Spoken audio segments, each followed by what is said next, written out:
I never thought a simple Easter invitation would reveal just how little I meant to my son's family.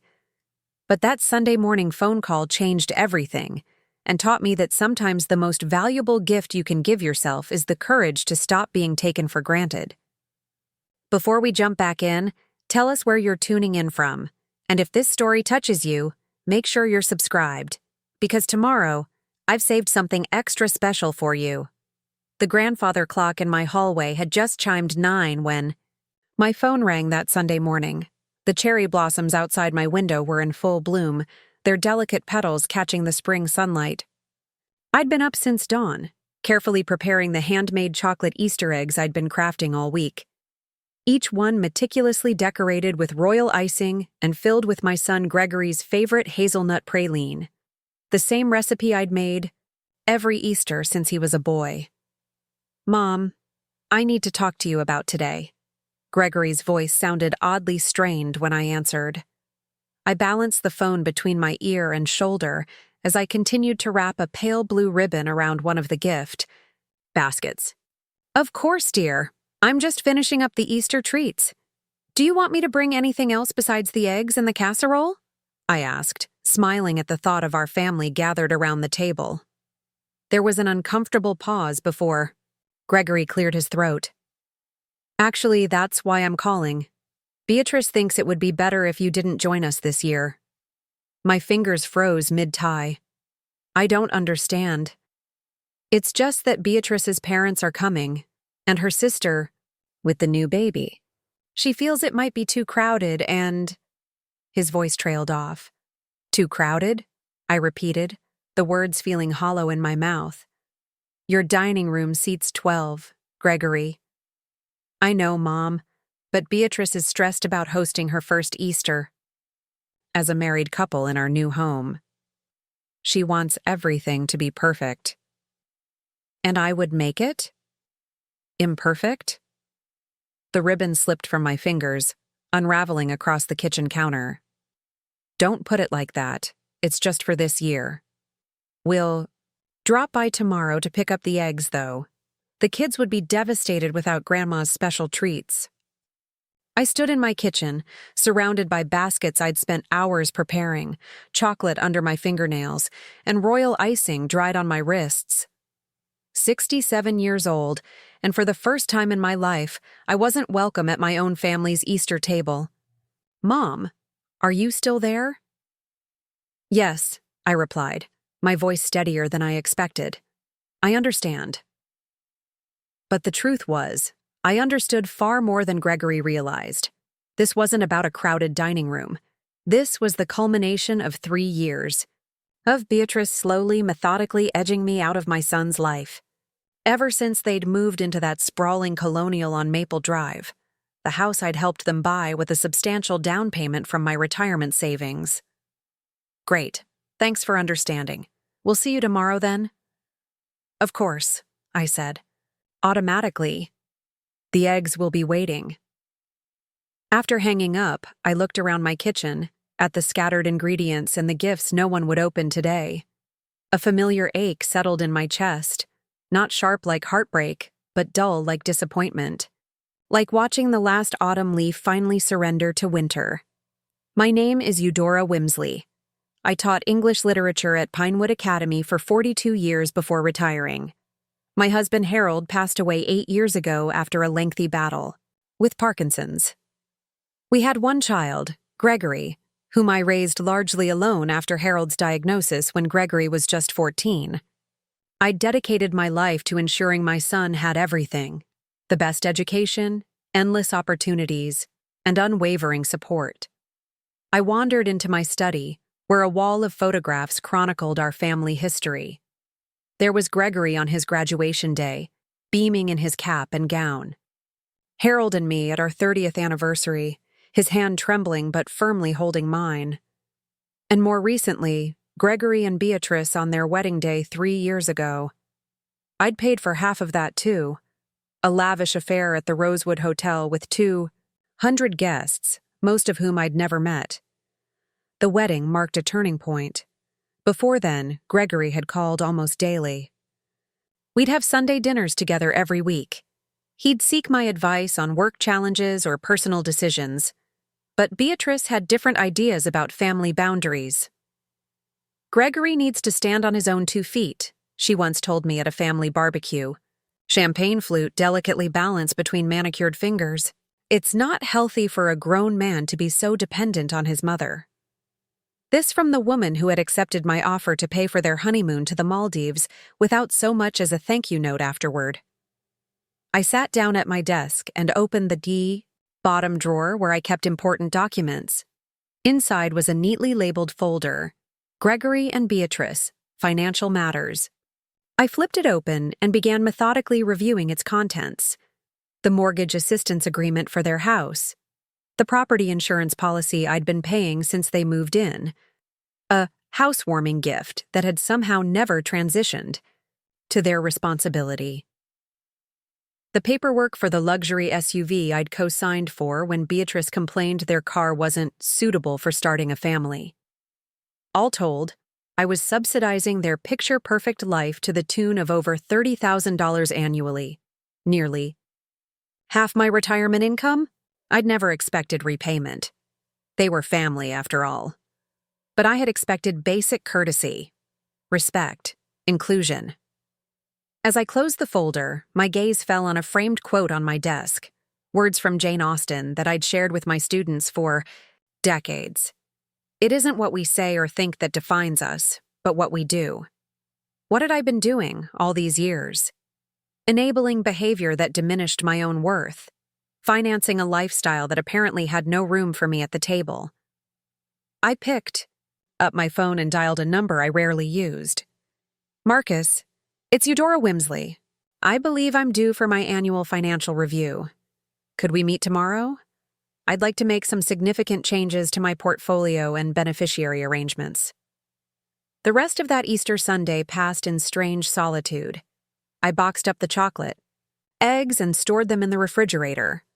I called my neighbor Judith and accepted her long-standing invitation for afternoon tea.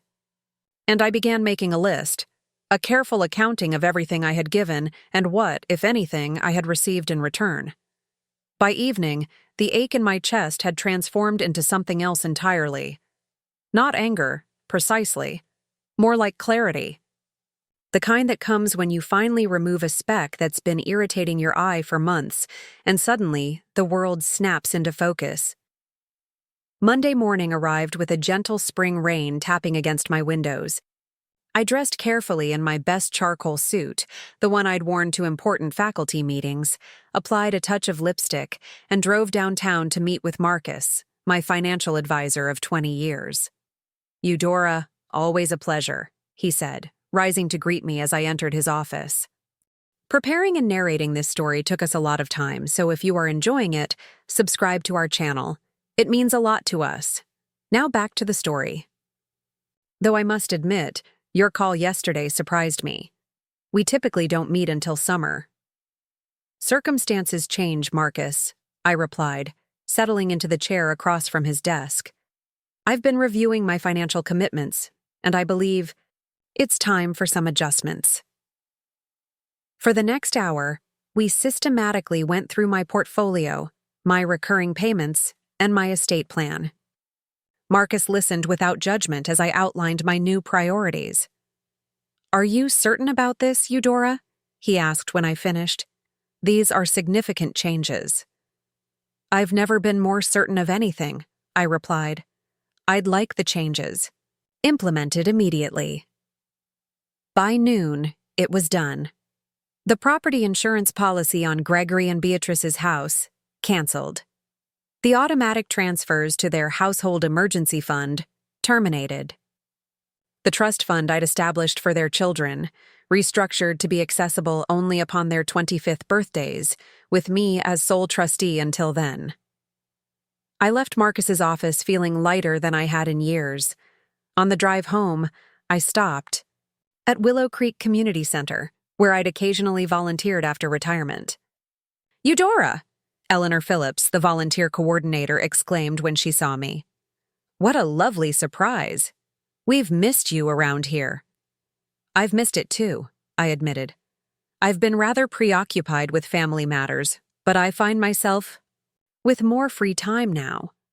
I was wondering if that literacy program for adults was still accepting tutors. Eleanor's face brightened. Absolutely. We're desperate for someone with your teaching experience. Would 3 afternoons a week be too much? I smiled. It sounds perfect. That evening, as promised, Gregory's car pulled into my driveway. I watched from the window as he and Beatrice approached my front door, their twins, Abigail and Alexander, trailing behind them.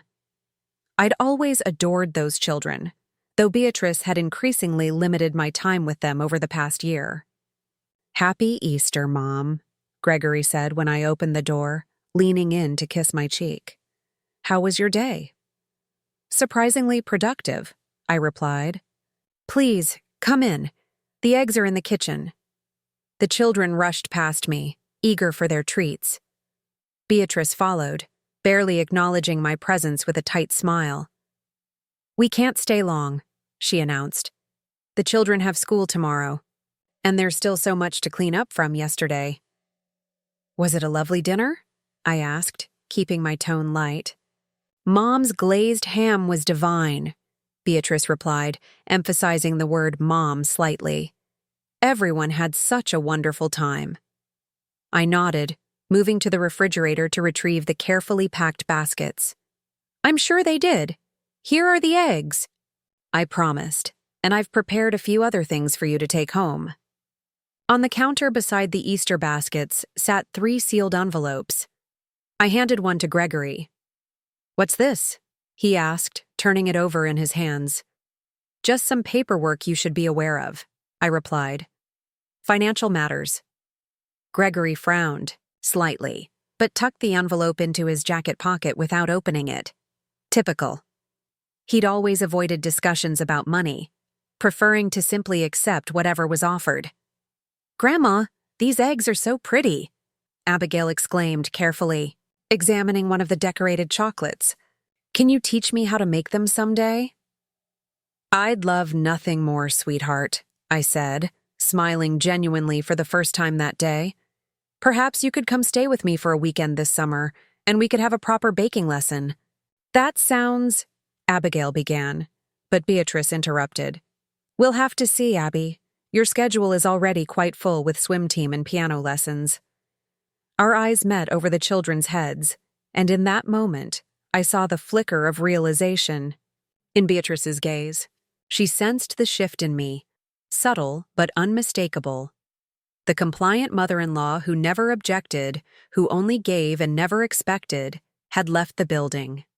They departed shortly after, Gregory promising vaguely to call soon, the children waving enthusiastically from the back seat.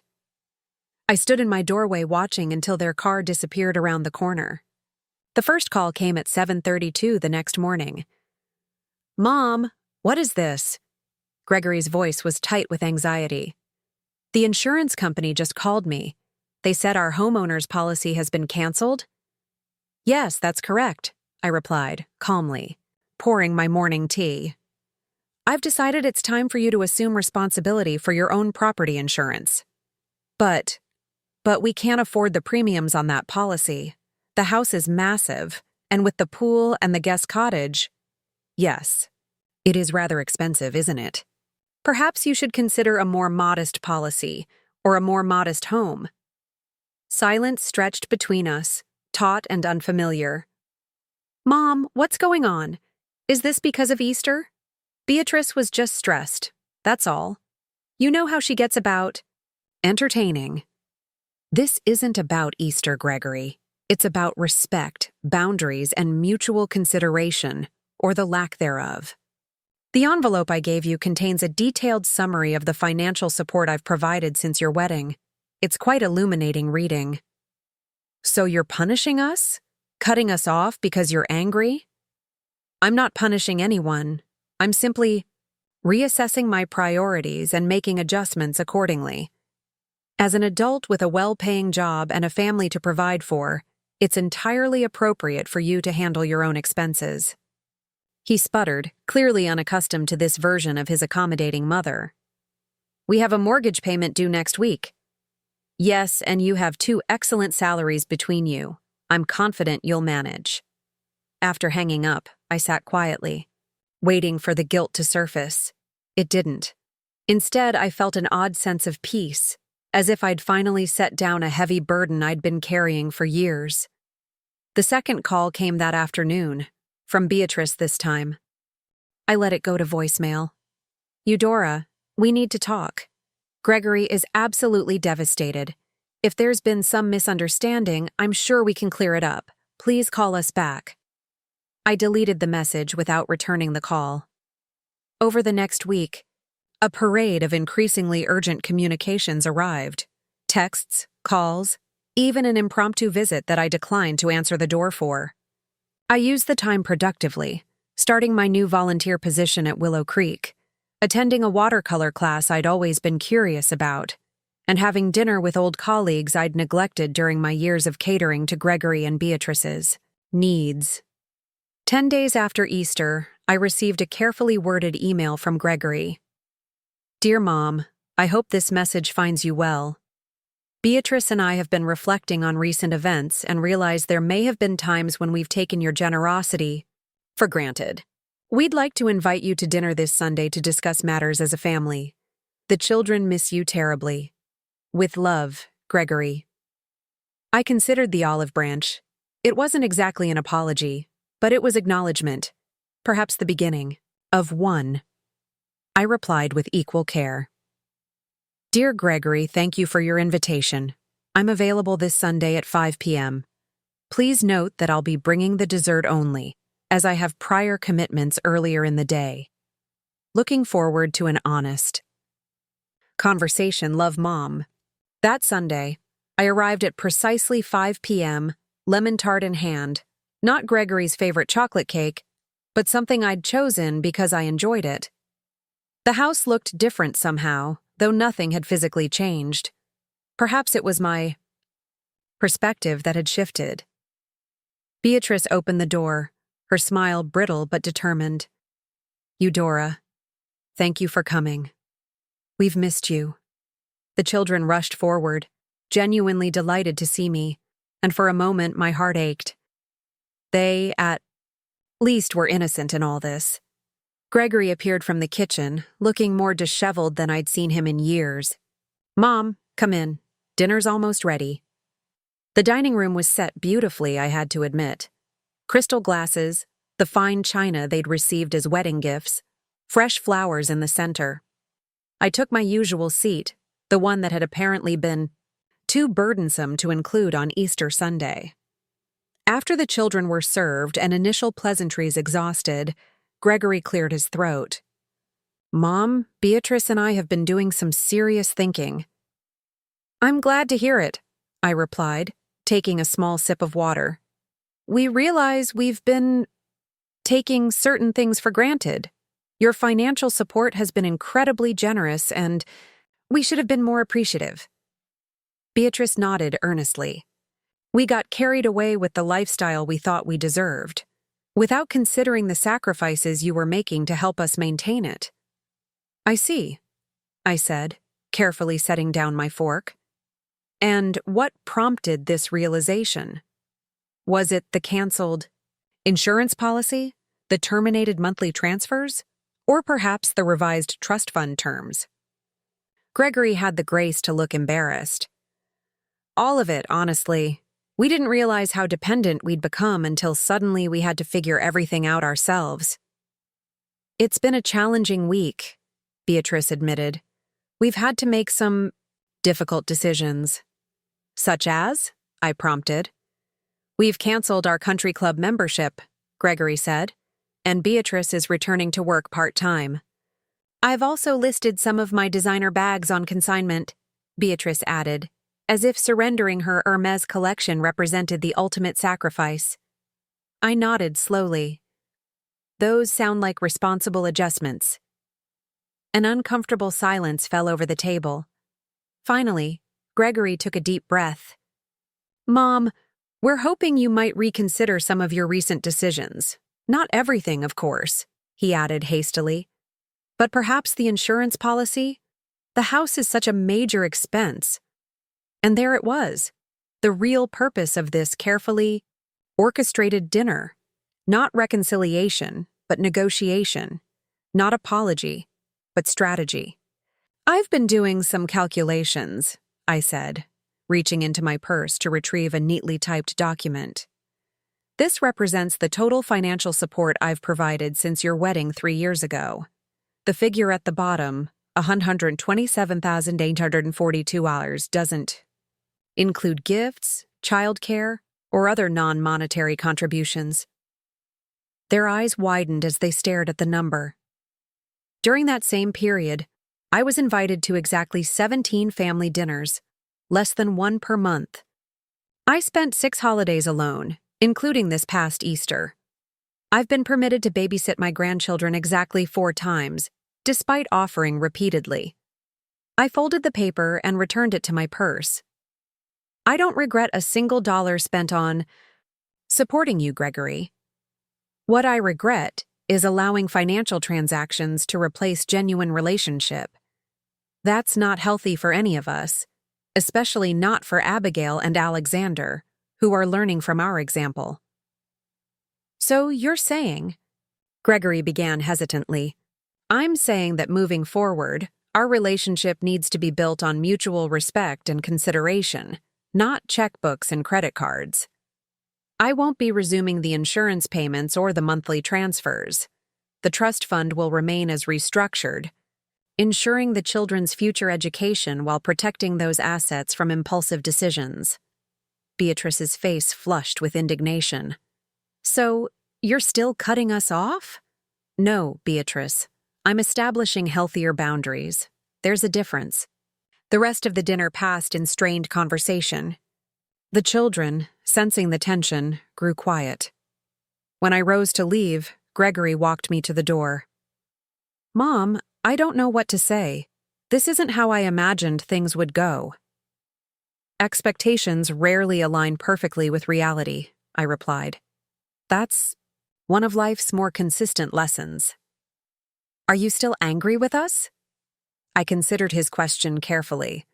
"No, I'm not angry. I'm disappointed that it took financial consequences for you to recognize my value in your lives. But I'm also hopeful that we can build something more authentic from here." "And what does that look like?" he asked, genuinely uncertain. "It looks like Sunday dinners where I'm invited because you want my company, not my checkbook. It looks like remembering my birthday without a last-minute text. It looks like treating me with the same courtesy you'd extend to a friend, not as an ATM with emotions that can be ignored." Gregory nodded slowly. "I understand. It might take us some time to adjust." "I've got nothing but time," I replied, with a small smile. "And rather a lot more of it now that I'm not subsidizing your lifestyle."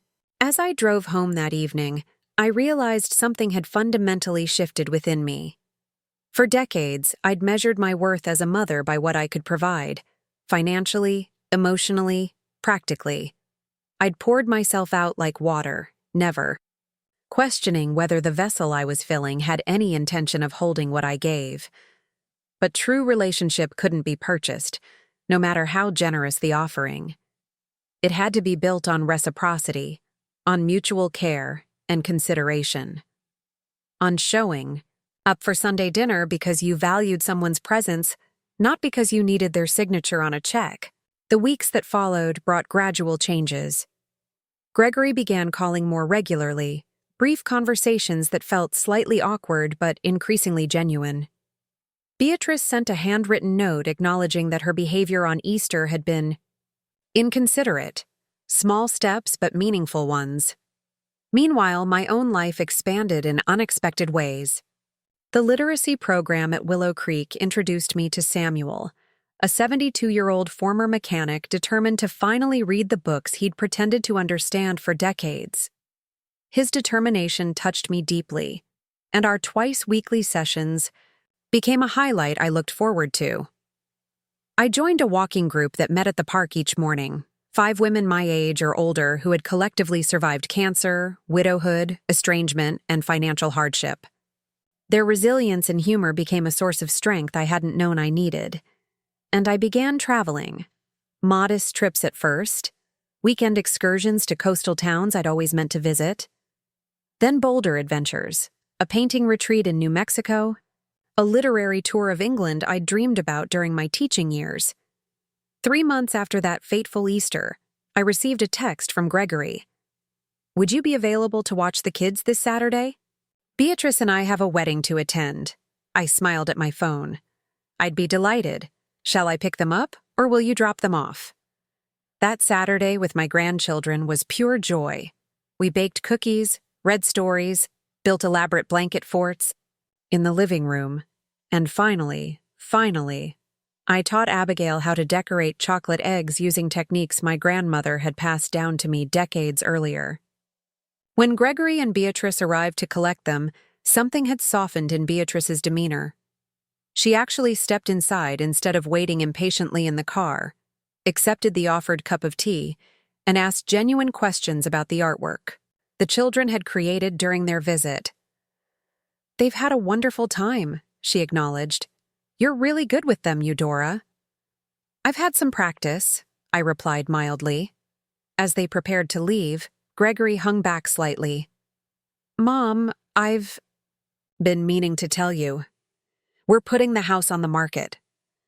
I raised an eyebrow. "Oh, it's just too much, financially, practically." We found a nice place closer to the children's school. Smaller, but with a lovely garden and a reasonable mortgage we can manage on our own. "That sounds sensible," I said. "Change can be refreshing." He nodded, then added hesitantly, "We'd like your opinion on it, actually. If you have time next week?" "I'd be happy to see it," I replied. "How about Wednesday afternoon?" That night, I stood at my bedroom window, gazing at the star-filled sky. Harold would have been proud, I thought.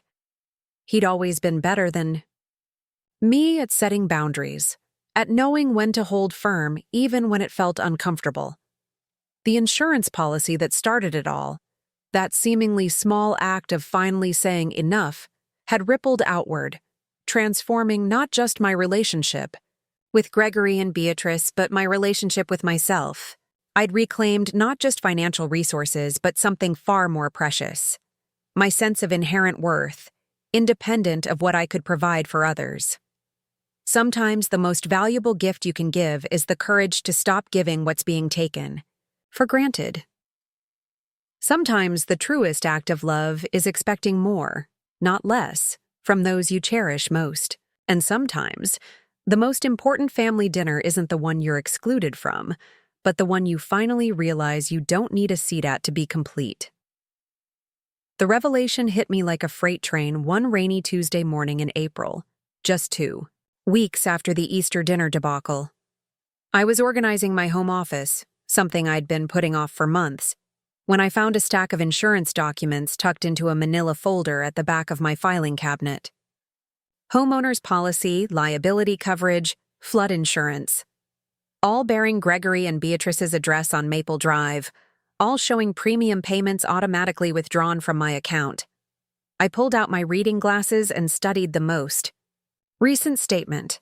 The quarterly premium was $3,227, nearly as much as my entire monthly pension. A payment I'd been making without question for 3 years, ever since they'd purchased that ostentatious colonial with the wraparound porch and 3-car garage. "It's just temporary, Mom," Gregory had assured me back then. "Until we get settled. The mortgage is stretching us a bit thin." Temporary. That word had become a pattern in our relationship. Temporary financial assistance that somehow never ended. Temporary impositions on my time and resources that somehow became permanent expectations. I spread the documents across my desk, running my fingers over the embossed letterhead of Fairfield Insurance Group. Beside them, I placed my checkbook register, where I'd meticulously recorded every transaction for the past 40 years, a habit Harold had insisted upon. The numbers told a story more eloquent than any conversation with my son ever could. My cell phone rang, interrupting my thoughts. Beatrice's name flashed on the screen. I hesitated, then answered. "Eudora," she began. Without preamble, her voice that peculiar blend of sugar and vinegar she reserved for me. "I'm calling about Abigail's birthday next month. We're planning a princess tea party theme, and I need you to handle the cake and decorations." Not, "Would you mind helping?" or, "If you're available, we'd love your assistance." Just a directive, as if my time and resources were simply extensions of her own. "I see," I replied, my gaze still fixed on the insurance documents. "And when were you planning to discuss this with me?" "I'm discussing it now," she said, a note of impatience creeping into her voice. "The party is May 15th. We'll need the decorations delivered by the 14th so we can set up the night before. Nothing too gaudy, please. Tasteful pastels, elegant touches. You know my standards." I did indeed know her standards. Exacting, expensive, exhausting. "That's interesting," I said, keeping my tone neutral. Because I was under the impression that after Easter, my involvement in family gatherings had become optional. A pause, then a soft, practiced laugh. "Oh, Eudora, you're not still upset about that, are you? It was one dinner. Surely you understand how overwhelming it is hosting my entire family. Something had to give. And that something had been me. Always me." "I'm afraid I won't be able to help with the party preparations," I said firmly. "I have prior commitments." "What? Commitments?" The surprise in her voice was genuine. In 3 years, she had never once inquired about my personal life, my interests, or my schedule. In her mind, I existed solely as a support system for her family. "Personal ones," I replied. "But I'd be happy to send a gift for Abigail." "But—" "Oh," she sputtered, clearly thrown by this departure from my usual acquiescence. "Gregory already told everyone you'd be handling the dessert table. You can't back out now." "I wasn't aware I'd agreed to anything," I said. "In the future, I'd appreciate being asked rather than informed." "This is ridiculous," Beatrice snapped, her sugary veneer cracking. "After everything we've done for you." I cut her off, something I'd never done before. "What exactly have you done for me, Beatrice? I'm genuinely curious." The silence that followed was deafening. I could almost see her mental scramble to produce evidence of reciprocity where none existed. We included you in Christmas last year," she finally managed. "Yes, from noon until 3, with strict instructions not to bring excessive gifts for the children." I kept my voice even, factual.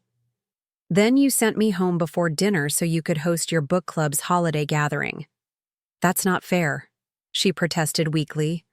"No," I agreed. It wasn't. After ending the call, I sat motionless for several minutes, the weight of the insurance documents seemingly growing heavier on my desk. A strange calm settled over me, not the resigned acceptance I'd grown accustomed to, but something clearer, sharper. I picked up my phone again and dialed a different number. "Fairfield Insurance, this is Kevin speaking. How may I help you today?" "Hello, Kevin. My name is Eudora Wimsley. I'd like to inquire about a policy I've been paying for a property I don't own." Kevin was helpful and efficient, pulling up the records and confirming what I already knew. For 3 years, I'd been paying premium rates on a luxury property with special riders for the pool, the detached guest cottage, and Beatrice's jewelry collection. A policy that should have transferred to Gregory's name long ago. "Would you like to make any changes to the policy, Ms. Wimsley?" Kevin asked. I took a deep breath. "Yes, I'd like to cancel it, effective immediately." "I should inform you that cancellation will trigger an automatic notification to the property owners," Kevin explained. "Is that acceptable?" "Perfectly acceptable," I replied. "In fact, it's rather the point." After completing the cancellation, I felt no vindictive satisfaction, no righteous anger, only a quiet certainty that I was finally correcting a long-standing imbalance. This wasn't about punishing Gregory and Beatrice. It was about reclaiming what should never have been theirs to take. my dignity, my autonomy, my right to be valued beyond what I could provide. I spent the remainder of the day conducting a thorough audit of my financial commitments. The results were sobering. Beyond the insurance policy, I discovered I was still paying for the children's private preschool tuition, an emergency credit card that Beatrice used primarily for spa treatments and designer clothing, and a monthly household allowance that had begun as temporary assistance during Gregory's company reorganization 2 years earlier. All told, nearly 60% of my retirement income was flowing directly into supporting my son's family, a family that couldn't find room for me at their Easter table. The following morning, I visited my bank and my financial advisor, Marcus Greenwald, a thoughtful man who had helped me navigate the complexities of Harold's estate after his passing. "Eudora," Marcus greeted me warmly, rising from behind his mahogany desk. "This is an unexpected pleasure. Our annual review isn't for another 3 months." "I'm afraid this couldn't wait, Marcus," I replied, settling into the client chair and placing my folder of documents on his desk. "I need to make some significant changes to my financial arrangements." Marcus listened without interruption as I outlined the situation and my intended course of action. When I finished, he removed his glasses and rubbed the bridge of his nose, a gesture I recognized from our more difficult conversations over the years. "These are substantial changes," he said carefully. "May I ask what prompted this rather sudden reevaluation?"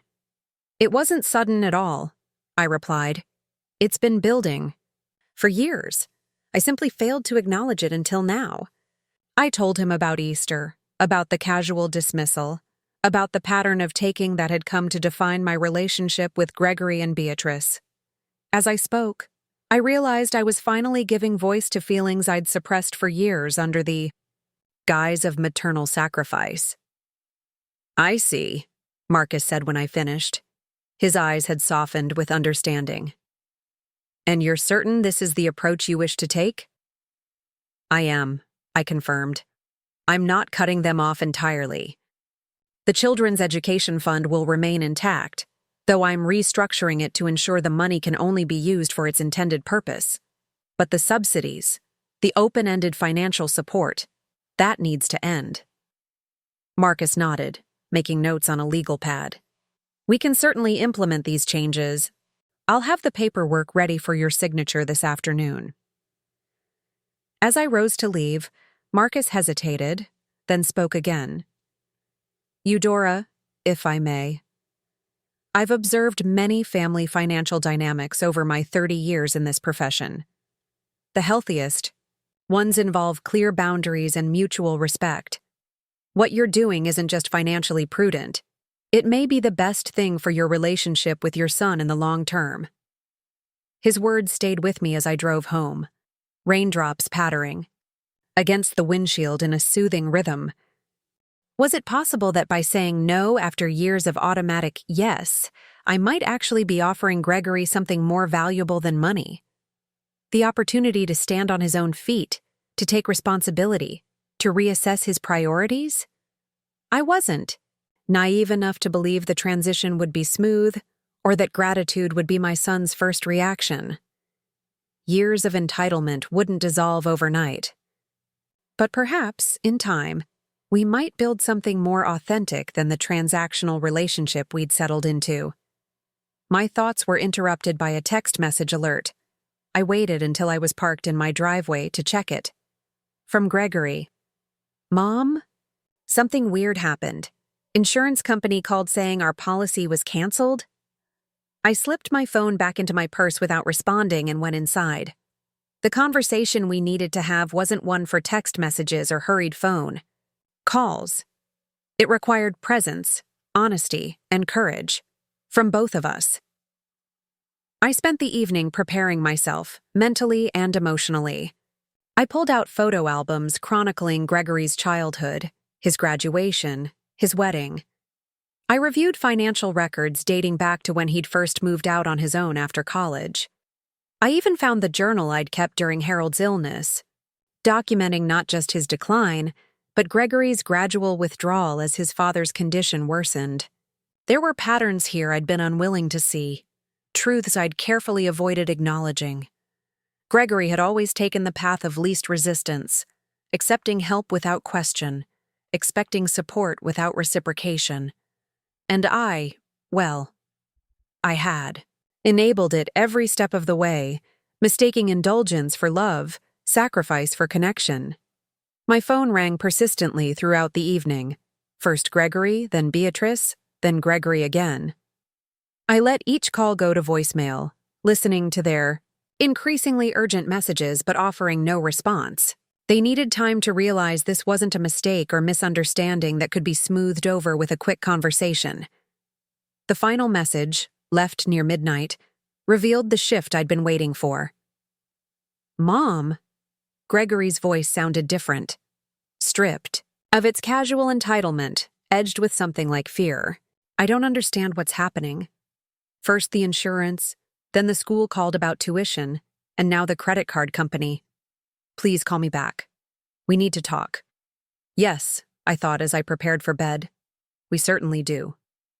Morning arrived, with a clarity I hadn't experienced in years. I felt oddly light, as if I'd set down a burden I'd carried for so long I'd forgotten it wasn't part of me. I took my time with breakfast, savoring my tea and toast by the kitchen window, watching cardinals flit about the bird feeder Harold had hung years ago.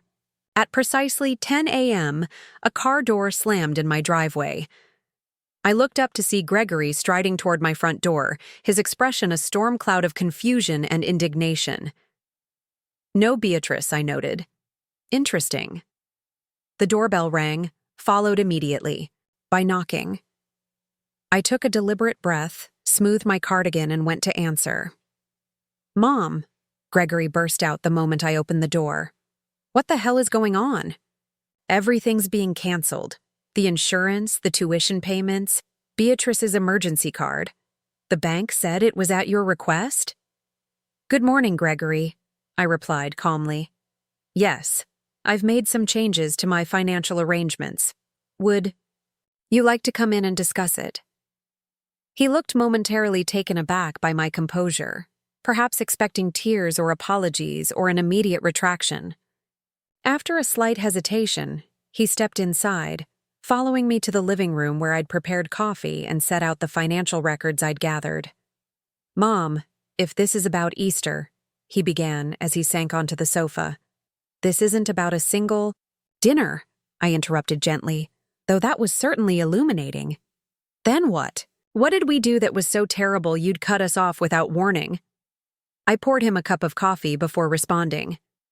"I haven't cut you off, Gregory. I've simply stopped subsidizing a lifestyle that excludes me except when my checkbook is needed." His face flushed. "That's not fair." "Isn't it?" I slid a folder toward him. "This contains a complete accounting of the financial support I've provided since your wedding. The total comes to just over $127,000 over 3 years, not including gifts, childcare, or the countless hours I've spent helping with home projects, entertaining the children, and making myself available whenever you needed something." Gregory stared at the number at the bottom of the summary page, his expression shifting from disbelief to discomfort. I had no idea it was that much," he said finally. "No, I don't suppose you did," I agreed. "It's easy to lose track when you're not the one writing the checks." "But we've always been grateful," he protested. "We appreciate everything you've done." "Do you?" I asked quietly. "Because appreciation isn't just saying thank you, Gregory. It's demonstrating value through actions, through reciprocity, through inclusion." He looked down at his hands. "We've been busy building our lives, establishing our family. You know how hectic things get with young children." "Yes, I do know," I replied. "I raised you largely alone while working full-time and caring for your father through a debilitating illness. Yet somehow I still managed to maintain relationships, to show up for people who mattered to me." The silence that followed was heavy, with unspoken truths. Gregory had never acknowledged the sacrifices I'd made during those difficult years, perhaps had never fully recognized them. To him, my support had been as constant and unremarkable as gravity, a force that simply existed, without effort or cost. "So what now?" he asked finally. "Are you just done with us?" "No, Gregory. I'm done with being treated as an ATM rather than a person. I'm done with one-sided giving. I'm done with being excluded from family gatherings while simultaneously being expected to finance them. What do you want from us?" His voice had lost its defensive edge, replaced by something closer to genuine confusion. "I want what everyone wants," I said simply. "To be valued for who I am, not what I can provide. To be included because my presence matters, not because my absence would be inconvenient. To have a relationship with my son and his family that's based on mutual care rather than financial dependence." Gregory ran a hand through his hair, a gesture so reminiscent of Harold that my heart constricted momentarily. "The timing is really bad, Mom," he said finally. "We've got the mortgage payment due next week, and Beatrice just ordered new furniture for the sunroom." I had to smile at the predictability of his response. Even now, facing the evidence of years of financial support, his first thought was for the practical impact of its loss, rather than the emotional reasons behind my decision. "I imagine it is inconvenient," I acknowledged.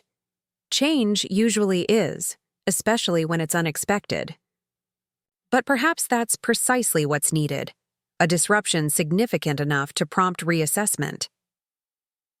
"What are we supposed to do?" he asked, an edge of desperation creeping into his voice. "We can't afford all these expenses on our own. The house, the school, the activities for the kids." "You have options," I pointed out. "Your combined income is substantial. You might need to adjust your spending, prioritize necessities over luxuries, perhaps even downsize to a more manageable home. These are normal financial decisions that most adults make." "You make it sound so simple," he muttered. "It's not simple," I corrected him. "It's necessary. For all of us."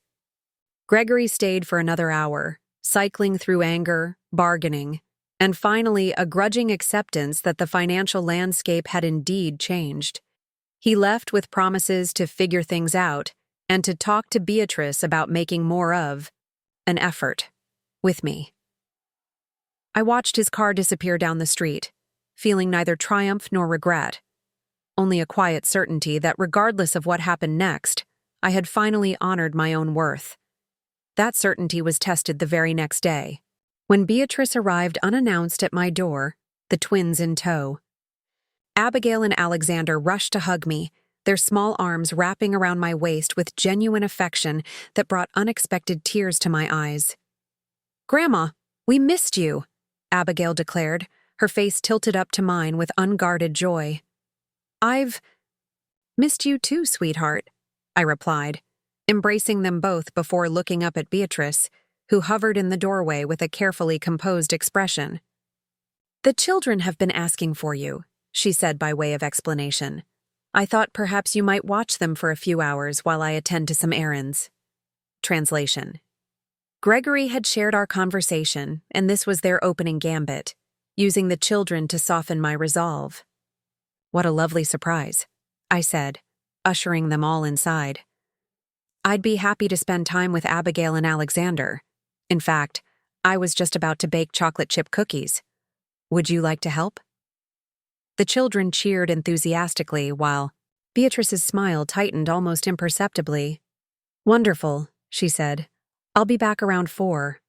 Once the children were settled at the kitchen table with aprons and mixing bowls, I turned my full attention to them, relishing their chatter, their laughter, their unfiltered observations about the world.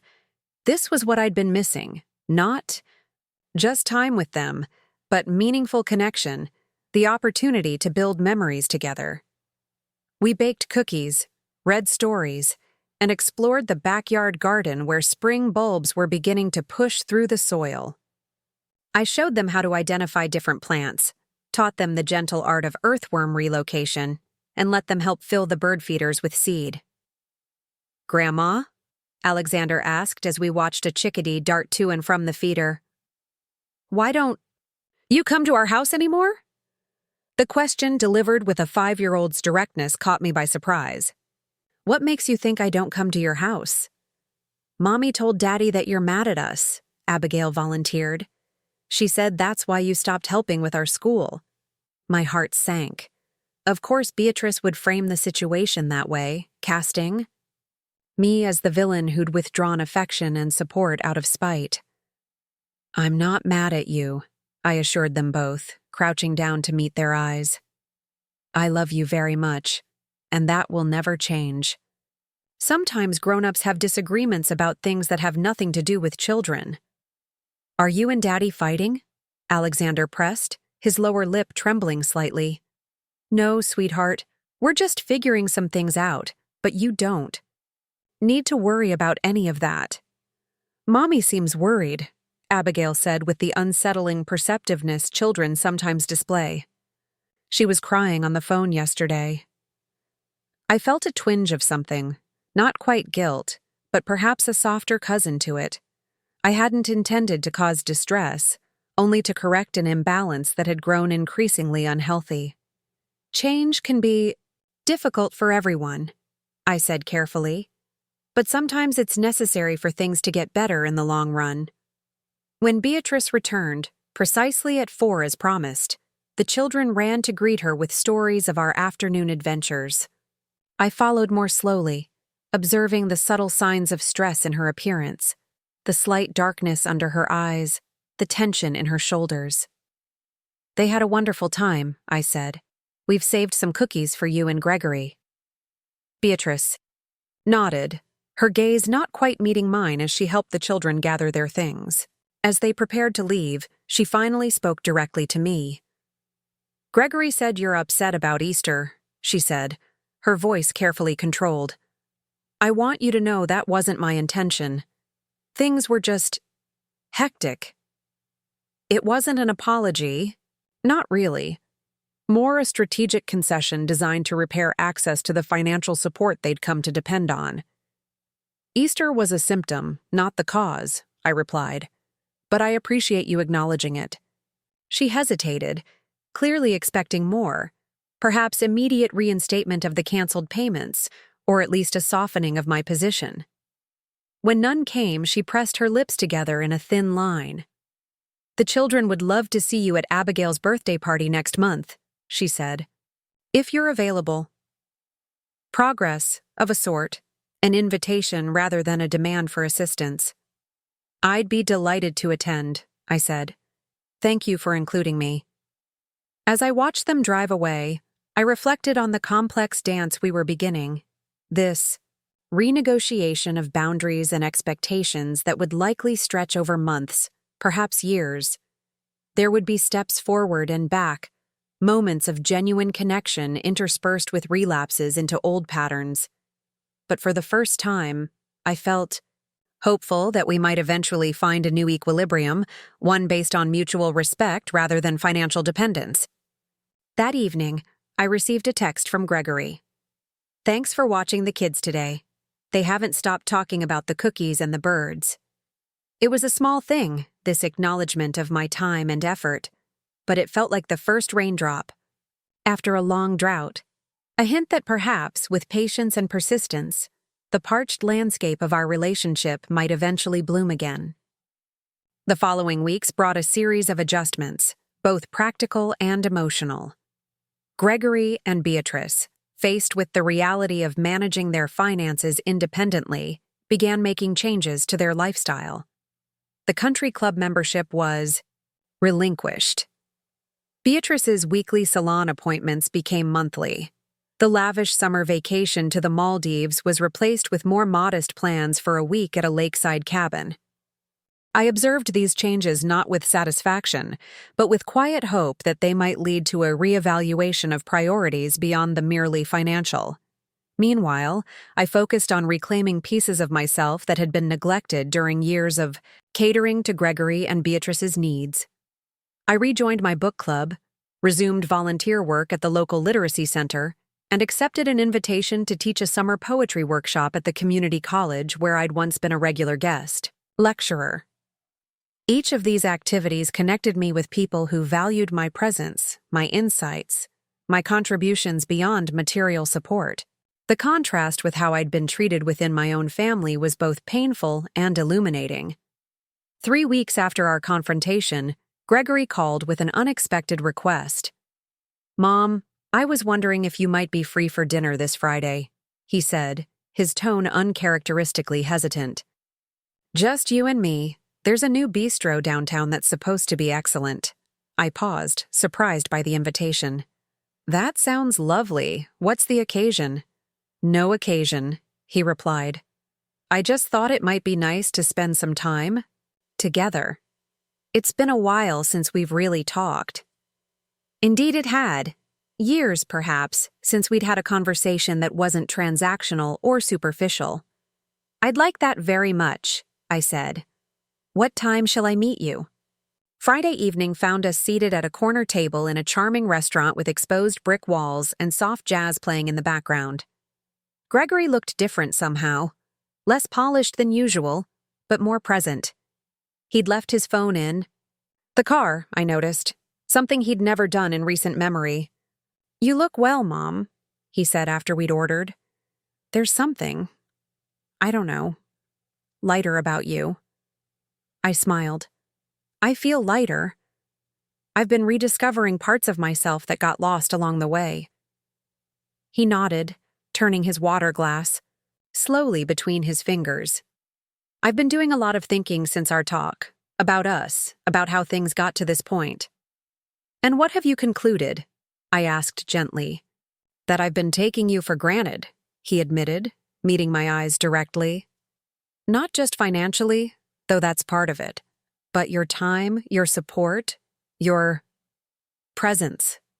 Somewhere along the way, I stopped seeing you as a person with your own life and started treating you as an extension of mine." The frank acknowledgement took my breath away.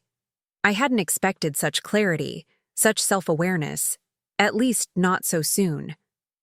"That couldn't have been an easy realization," I said. He gave a rueful smile. "No. Especially not when I had to explain to Beatrice why we suddenly need to budget for things we've never had to think about before.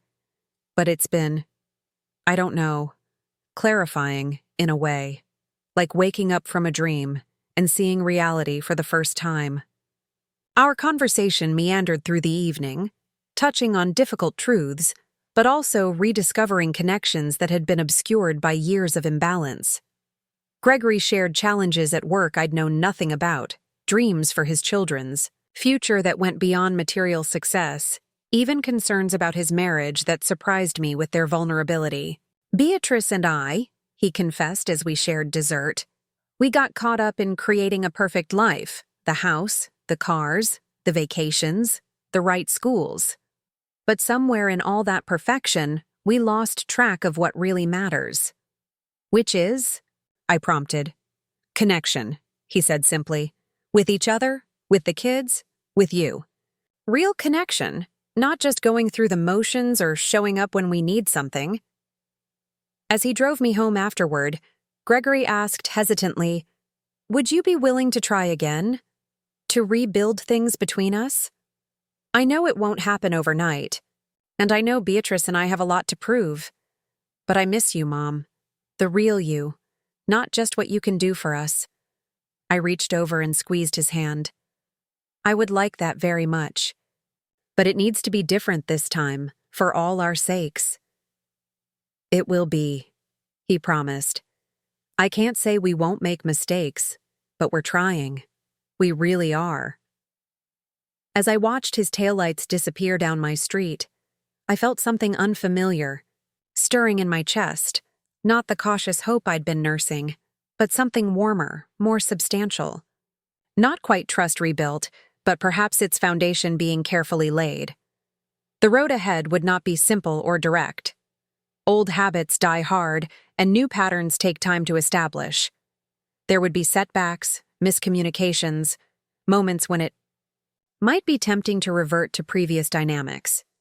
But for the first time in years, I felt we were moving in the right direction, toward a relationship based on mutual respect rather than unilateral giving, on genuine connection rather than obligation. That night, I stood at my bedroom window, gazing at the star-studded sky. "You'd be proud, Harold," I whispered to the man who had always seen my worth more clearly than I saw it myself. I finally found the courage to insist that others see it too. Sometimes the most profound transformations begin with the smallest acts of self-respect, like declining an insurance payment, or setting a boundary, or simply saying, "I matter too." And in that quiet affirmation lies the seed of everything that follows.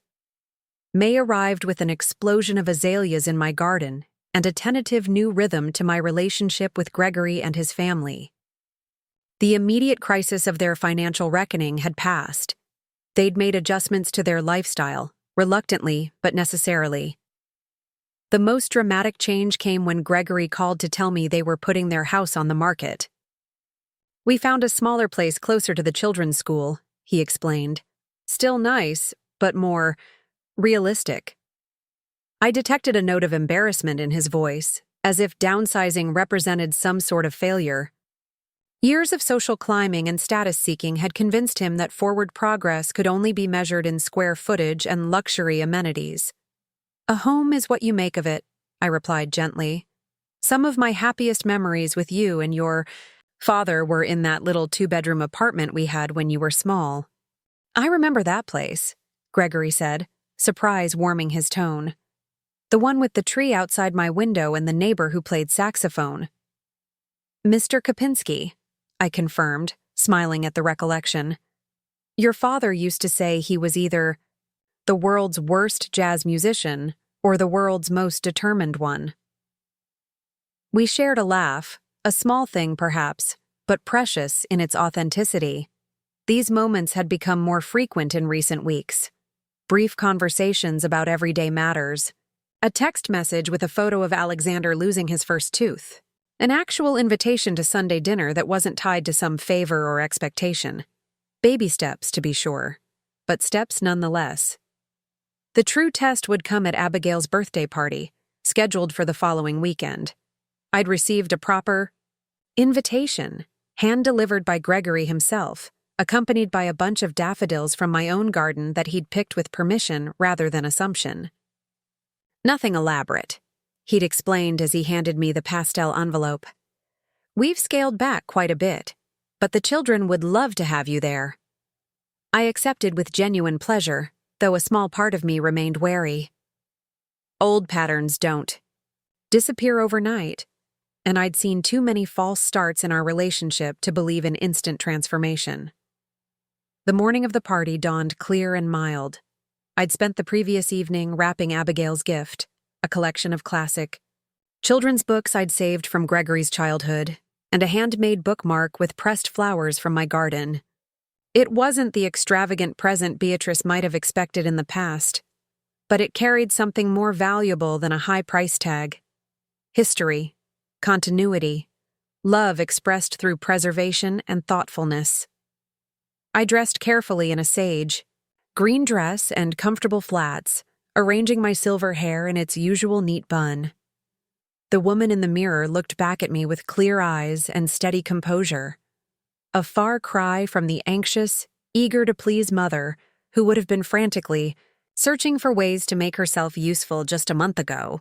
As I drove to their new address, a pleasant Tudor-style home in a family-friendly neighborhood, I contemplated the strange journey that had brought us here. One excluded Easter dinner had somehow catalyzed a long-overdue reckoning, forcing all of us to confront truths we'd spent years avoiding. I half expected to find Beatrice in a state of barely controlled chaos, irritable and demanding as she tried to create a Pinterest-worthy celebration with reduced resources. Instead, I was greeted at the door by a remarkably relaxed version of my daughter-in-law, dressed in simple jeans and a floral blouse rather than her usual carefully curated designer ensemble. "Eudora, thank you for coming," she said, accepting the gift I offered with what appeared to be genuine warmth. The children have been asking when you'd arrive. The interior of their new home surprised me. Cozy rather than ostentatious, with comfortable furniture arranged for conversation rather than impression. Family photos adorned the walls, including several of me with the children that I didn't even realize had been taken. In the backyard, a modest party was underway. About a dozen children Abigail's age played a supervised game of tag, while their parents chatted in small groups. A simple but cheerful banner reading, "Happy 6th Birthday, Abigail," stretched between two trees. A table held a homemade cake, slightly lopsided but decorated with obvious care, alongside bowls of fruit and platters of sandwiches. "Mom!" Gregory appeared at my side, giving me a warm hug. "I'm so glad you made it. Abigail's been asking for you." As if summoned by her name, my granddaughter came racing across the lawn, her dark curls bouncing with each step. "Grandma, you're here!" She threw herself into my arms with unrestrained delight. "I wouldn't miss your special day for anything," I told her, savoring the sweet weight of her against my heart. "Come see what Daddy built for me." She tugged at my hand, leading me toward a small wooden structure nestled under a maple tree. "It's a fairy house. He made it all himself." The fairy house was clearly amateur work. Uneven edges, visible nail heads, a slightly crooked roof, but constructed with obvious love and care. Gregory had never been particularly handy. In the past, he would have simply ordered something similar online or hired someone to build it. This handmade gift represented more than just a play structure. It symbolized effort, personal investment, time spent creating rather than consuming. "It's wonderful," I said, noting the tiny windows, the miniature door, the carefully sanded surfaces safe for small hands. "It took me 3 weekends," Gregory admitted with a sheepish smile. "Probably would have been faster to buy one, but it wouldn't have been the same," I finished for him. He nodded, understanding passing between us without need for further explanation. The party unfolded with a simplicity that would have been unthinkable in their previous life. Children played traditional games, pin the tail on the donkey, musical chairs, a treasure hunt with handwritten clues. Parents assisted and chatted easily, helping to serve cake or refill lemonade glasses. The absence of hired entertainment, elaborate decorations, and catered food hadn't diminished the celebration one bit. If anything, the personal touches and direct involvement of the hosts had enhanced it. Most surprising of all was Beatrice's demeanor. Gone was the tightly wound perfectionist who micromanaged every detail. In her place was a mother who laughed when the cake leaned precariously to one side, who joined in the children's games without worrying about messing her hair, who seemed genuinely present rather than performing the role of ideal hostess. As the afternoon progressed, I found myself drawn into conversations with other grandparents and parents, included naturally in the flow of the gathering rather than relegated to a helper role or decorative presence. Several mothers asked about my experience teaching literature, expressing interest in book recommendations for their children. One grandfather and I discovered a shared passion for gardening and exchanged tips on growing heirloom tomatoes. It was, I realized with a start, the first time I'd been at one of my grandchildren's events as a fully acknowledged person with interests, expertise, and value beyond my relationship to the birthday girl. When it came time for presents, Abigail opened mine with care, her expression brightening as she recognized the familiar illustrations in the classic books. "These were your daddy's when he was your age," I explained. "See, his name is written inside the cover, right there." Abigail traced the childish scrawl of Gregory's name with reverent fingers. "So they're extra special," she said with the perfect certainty of a 6-year-old. "That's right," I agreed. "Books that get passed down carry all the love of the people who read them before." I glanced up to find Gregory watching us, an unreadable expression on his face. Later, as guests began to depart and the backyard emptied, he approached me with 2 cups of coffee. "I remember those books," he said, nodding toward where Abigail was showing her new treasures to a remaining friend. You used to read them to me every night, even when you were exhausted from teaching all day and taking care of Dad. They were our special time, I replied, accepting the coffee with a smile of thanks. He sat beside me on the garden bench, silent for a moment as we watched the children play.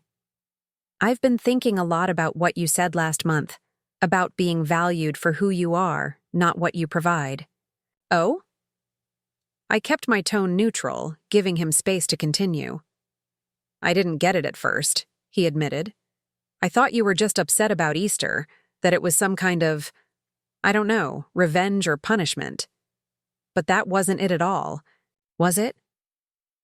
No, I said softly. It wasn't about punishment. It was about recognition. He nodded slowly. I see that now, and I'm ashamed of how blind I've been, how entitled. He set his coffee cup down and turned to face me directly. Mom, I'm sorry, truly sorry, not just for Easter but for years of taking you for granted. The apology, so direct and unqualified, caught me by surprise. I'd expected gradual improvement, small adjustments, perhaps even lasting change. But not this explicit acknowledgement of the deeper pattern. Thank you, I said simply. That means a great deal to me. It's taken some difficult conversations between Beatrice and me, he continued, and some hard realizations about the kind of example we've been setting for the children. We don't want Abigail and Alexander growing up thinking relationships are transactional, or that people are valuable only for what they can give you. Before I could respond, Beatrice approached, carrying a sleeping Alexander against her shoulder.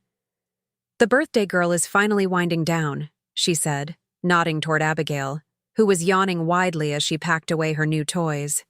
I think we've had a successful day. It was lovely, I said sincerely. Thank you for including me. Beatrice's expression softened. We should have been including you all along, she said, adjusting Alexander's weight more comfortably. I owe you an apology too, Eudora. I haven't been very welcoming these past few years. The admission clearly cost her something, pride perhaps, or the comfortable fiction that our strained relationship had been mutual or inevitable, rather than largely of her creation. We're finding our way now, I said, offering the grace of a new beginning rather than dwelling on past hurts. That's what matters. As I prepared to leave, Gregory walked me to my car, lingering by the driver's door. We're looking at schools for the children, he said. The private academy is beyond our means now, but there's a really good public elementary nearby with an excellent arts program. We visited last week and were impressed. Children are remarkably adaptable, I assured him. And there's something to be said for schools that reflect the real diversity of a community. He nodded, then added hesitantly, We were wondering if you might come with us for the next tour. The curriculum coordinator used to teach literature too, and when I mentioned you'd been at Pinewood Academy for decades, she was really interested in meeting you. The invitation to participate in a decision, to contribute expertise rather than just funding, felt like a subtle but significant shift in our dynamic. I'd be happy to, I replied. Driving home in the golden light of late afternoon, I reflected on the unexpected evolution of the past month. What had begun as a simple withdrawal of financial support had catalyzed something more profound, a reimagining of our family relationships, a re-examination of values and priorities. The changes weren't just external. Downsized home, reduced. Luxuries, simplified lifestyle. Something fundamental seemed to be shifting in Gregory and Beatrice themselves, a recognition that the pursuit of status and appearance had exacted costs far beyond the monetary. I wasn't naive enough to believe our journey was complete. Transformations rarely proceed in a smooth, linear fashion. There would be setbacks, relapses into old patterns, moments when the gap between intention and action would become painfully apparent. But for perhaps the first time, I felt we were moving in the same direction, guided by shared values rather than unspoken expectations and assumptions. That evening, as I prepared for bed, my phone chimed with a text message. It was from Beatrice, the first direct, non-obligatory communication she had initiated with me in years. "Thank you for making Abigail's day special. The books mean more than any store-bought gift ever could. We're planning a simple cookout next Sunday afternoon. No occasion, just family time. Would you join us? B." I typed a quick reply. "I'd love to." Then set my phone aside, a smile lingering on my lips as I turned out the light. The following weeks brought a gradual settling into new rhythms and relationships. Gregory and Beatrice completed the sale of their oversized home and moved fully into the Tudor house, a process that involved significant downsizing and reassessment of what they truly needed versus what they'd accumulated out of habit or status seeking. I offered to help with the transition, but was careful not to overextend or insert myself where I wasn't needed. This new balance required conscious attention from all of us, their effort not to retreat into entitlement, my discipline not to slip back into excessive giving as a substitute for genuine connection. Sunday cookouts became a regular occurrence, casual gatherings where conversation flowed easily, and everyone participated in meal preparation and cleanup. The children thrived in this more relaxed atmosphere, no longer surrounded by expensive possessions they couldn't touch or elaborate events where they were expected to perform like miniature adults. On one such Sunday in early June, as we sat in Adirondack chairs watching the twins chase fireflies in the gathering dusk, Beatrice surprised me with an unexpected disclosure. "I've decided to go back to work," she said, twisting her wedding ring thoughtfully. "Part-time for now, while the children are still young, but my old firm has an opening in the graphic design department." "That's wonderful," I replied. "You were always so passionate about design before the children came along." She nodded, a tentative smile playing at the corners of her mouth. "I've missed it. The creative challenges, the collaboration with colleagues, the satisfaction of seeing a project through from concept to completion. Plus, the added income won't hurt," Gregory added pragmatically, joining us with a tray of lemonade. "That too," Beatrice acknowledged. "But it's more than that. I need something that's mine, an identity beyond wife and mother." She glanced at me somewhat hesitantly. "I think I understand you better now, Eudora. Why teaching meant so much to you. Why you kept working even when you were caring for Harold and raising Gregory alone." Her insight touched me deeply. It represented a level of empathy and perspective-taking that would have been unimaginable just months ago. "Work can be many things," I replied. "Income, of course, but also purpose, community, a way of contributing something unique to the world." "That's it exactly," she said, her expression animated in a way I rarely witnessed when she discussed household matters or social obligations. "I've spent the past few years so focused on maintaining appearances, on creating the perfect life, on the outside. But I've felt hollow, like I was playing a role rather than living authentically." Gregory reached over to squeeze her hand. "We both got caught up in it," he said. "The house, the cars, the vacations, the endless stuff. Always chasing the next thing, the better thing, the more impressive thing.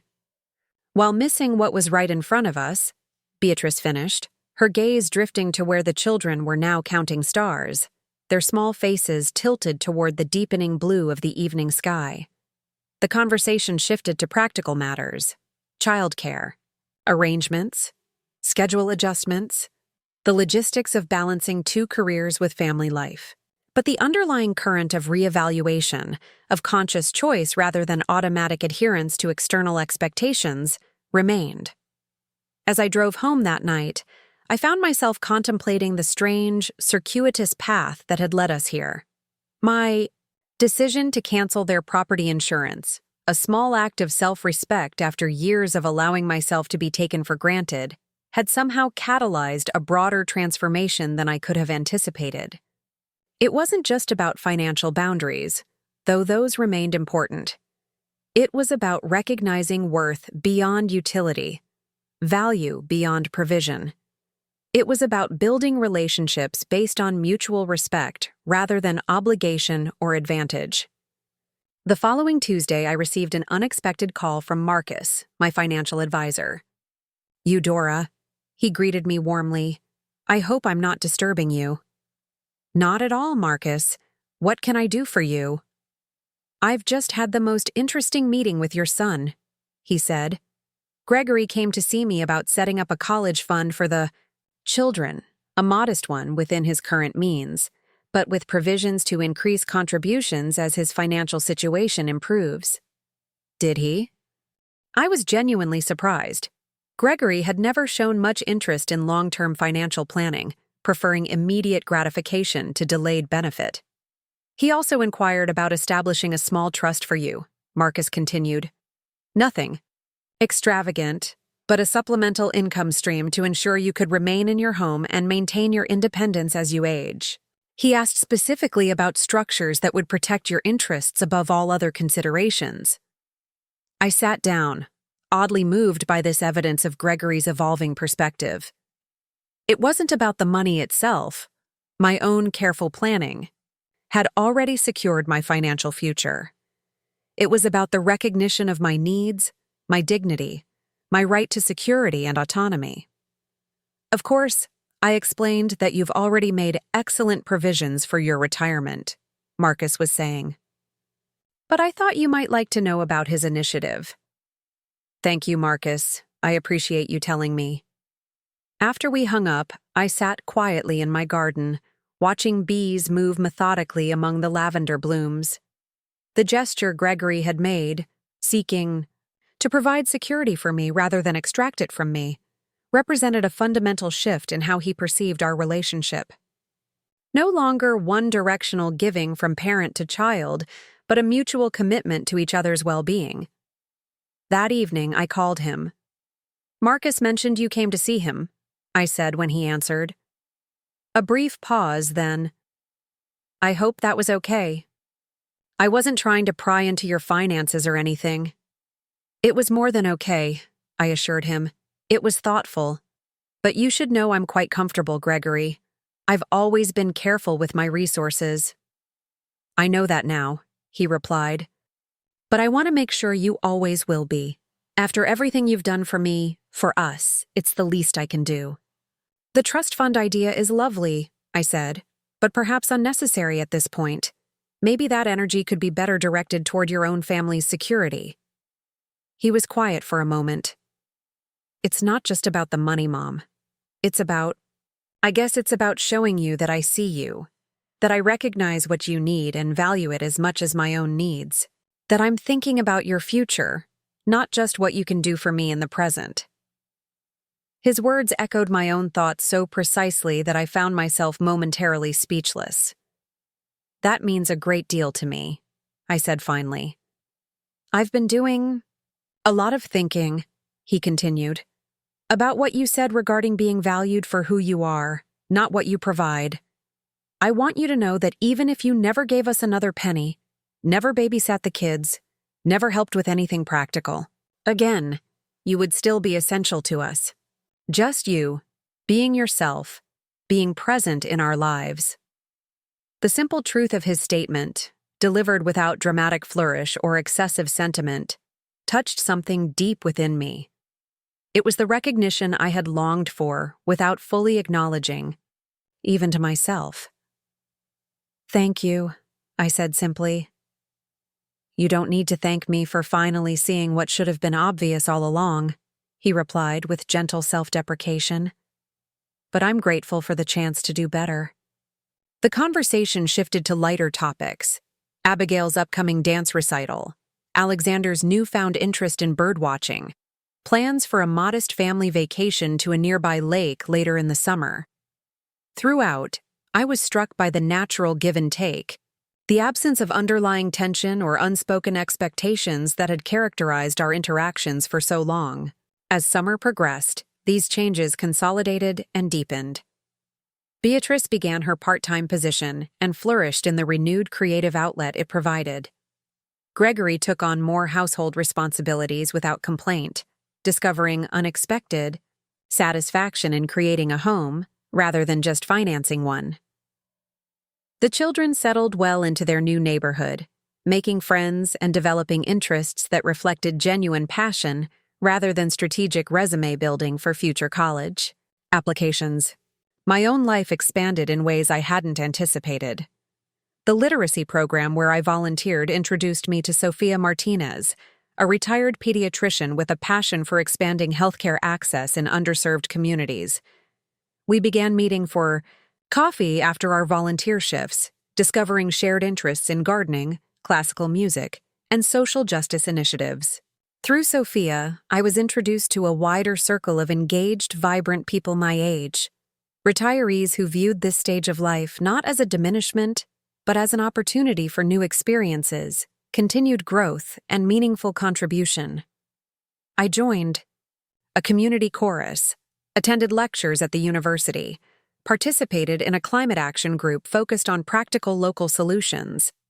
These activities brought me into contact with Robert Caldwell, a widowed former history professor with kind eyes and a self-deprecating sense of humor.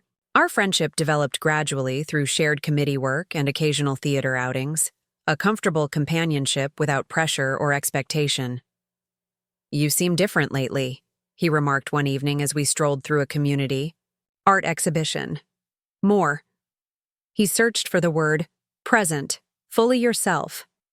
I considered his observation. I suppose I am. I've been learning to value myself the way I've always valued others. It's a surprisingly difficult lesson at this stage of life. But a necessary one, he said with the insight of someone who had perhaps traveled a similar path. We spend decades defining ourselves through what we give to others, as parents, spouses, caregivers, workers. Finding our intrinsic worth beyond those roles doesn't come naturally. No, it doesn't, I agreed, but it feels rather wonderful when it finally happens. His smile reached his eyes, crinkling the corners in a way I found unexpectedly endearing. Yes, it does. The development of these new relationships and interests brought a richness to my life that had been missing for years. Not replacing family connections, but complementing them, creating a balanced ecosystem of meaningful engagement rather than the lopsided dependency that had characterized my relationship with Gregory and Beatrice. When Gregory called in late, July, to invite me to dinner at their home. "Just the adults, Mom. We've arranged for the kids to stay with Beatrice's sister." I accepted with genuine pleasure, free from the anxious need to please or perform that had accompanied such invitations.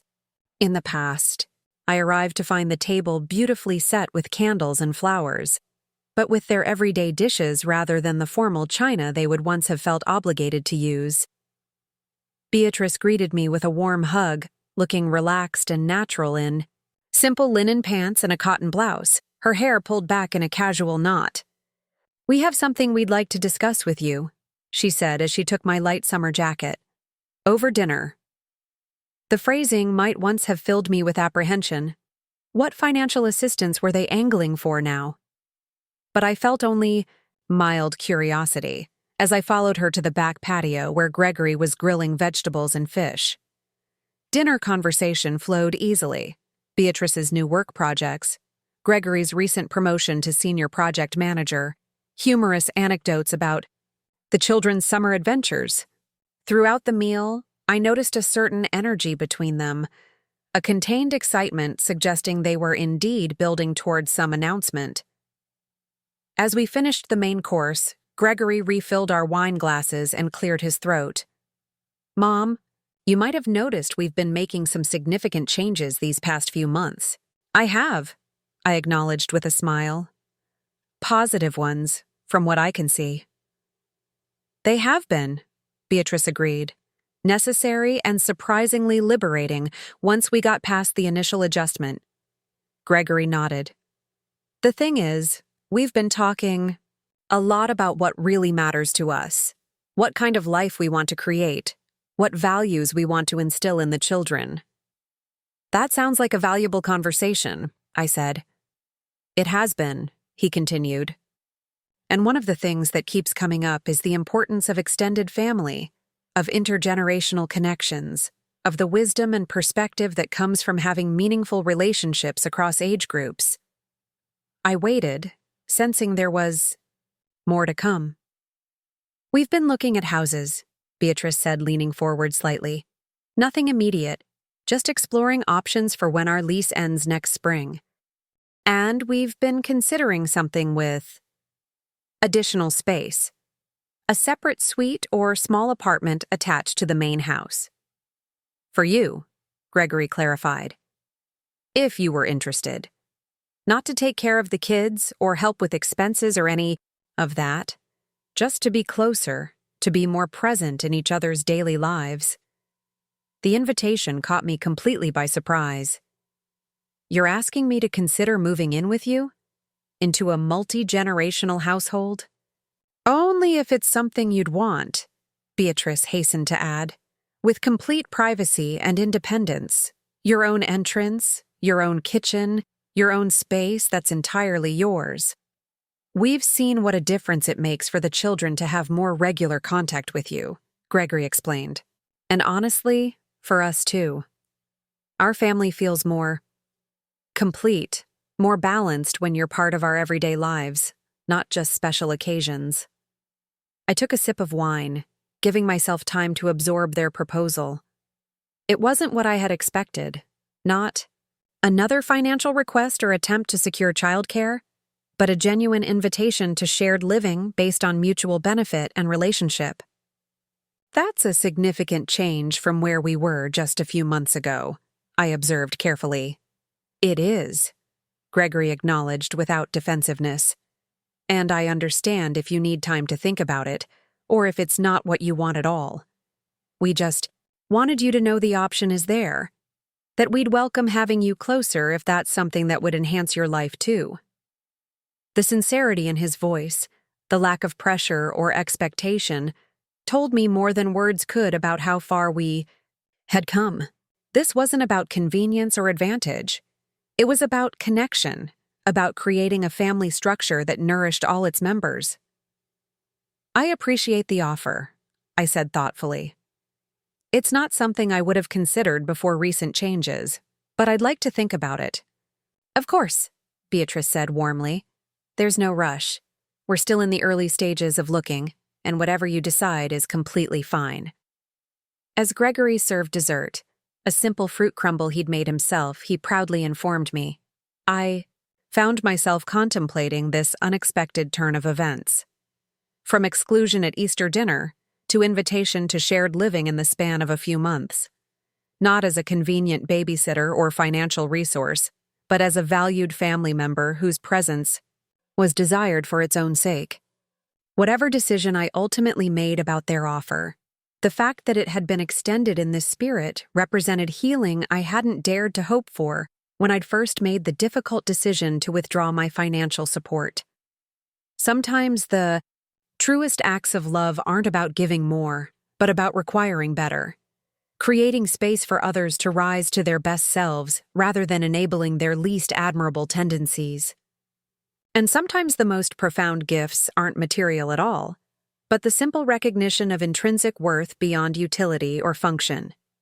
As I drove home that evening, stars scattered like diamonds across the velvet sky, I felt a deep sense of peace settle over me.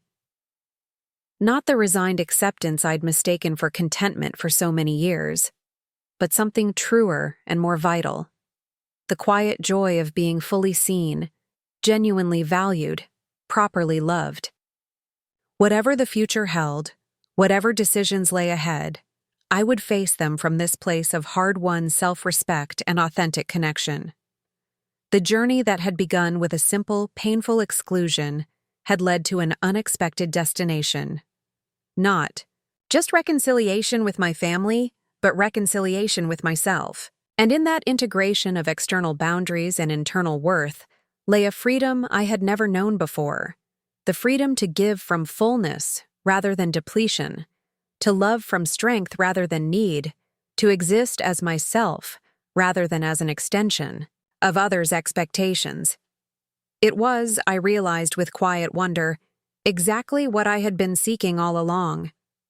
Autumn arrived with a painter's palette of crimson and gold, transforming the maple trees outside my kitchen window into living flame. I had always loved this season, the crisp morning air, the particular quality of light that rendered even ordinary scenes somehow luminous, the sense of gentle transition rather than abrupt change. This autumn felt especially significant as I navigated my own season of transformation. After careful consideration, I had decided to accept Gregory and Beatrice's invitation to explore multi-generational living arrangements, though with clearly articulated conditions that preserved my independence and autonomy. The process of house hunting had become a shared project, bringing us together in ways I couldn't have imagined 6 months earlier when I sat alone on Easter Sunday, excluded from their table. "What do you think of this one, Mom?" Gregory asked. On a golden Saturday morning in late September, passing his tablet across the breakfast table where we'd gathered to review potential properties. We had fallen into the habit of these weekend meetings, casual, comfortable gatherings where ideas were exchanged freely without the underlying tension that had characterized our relationship for so long. I studied the listing carefully. A gracious, craftsman-style home on a tree-lined street, with a detached garden apartment that had its own entrance, kitchen, and private patio. Not ostentatious or status-driven like their previous residence, but thoughtfully designed and well-maintained. "It has potential," I acknowledged, scrolling through the photos. "The garden apartment looks quite comfortable, and I appreciate that it's separate from the main house." "We thought you might," Beatrice said, pouring more coffee for all of us. "It gives everyone privacy while still being close enough for daily interaction. And the neighborhood has excellent walkability," Gregory added. "Library, parks, small shops all within a few blocks.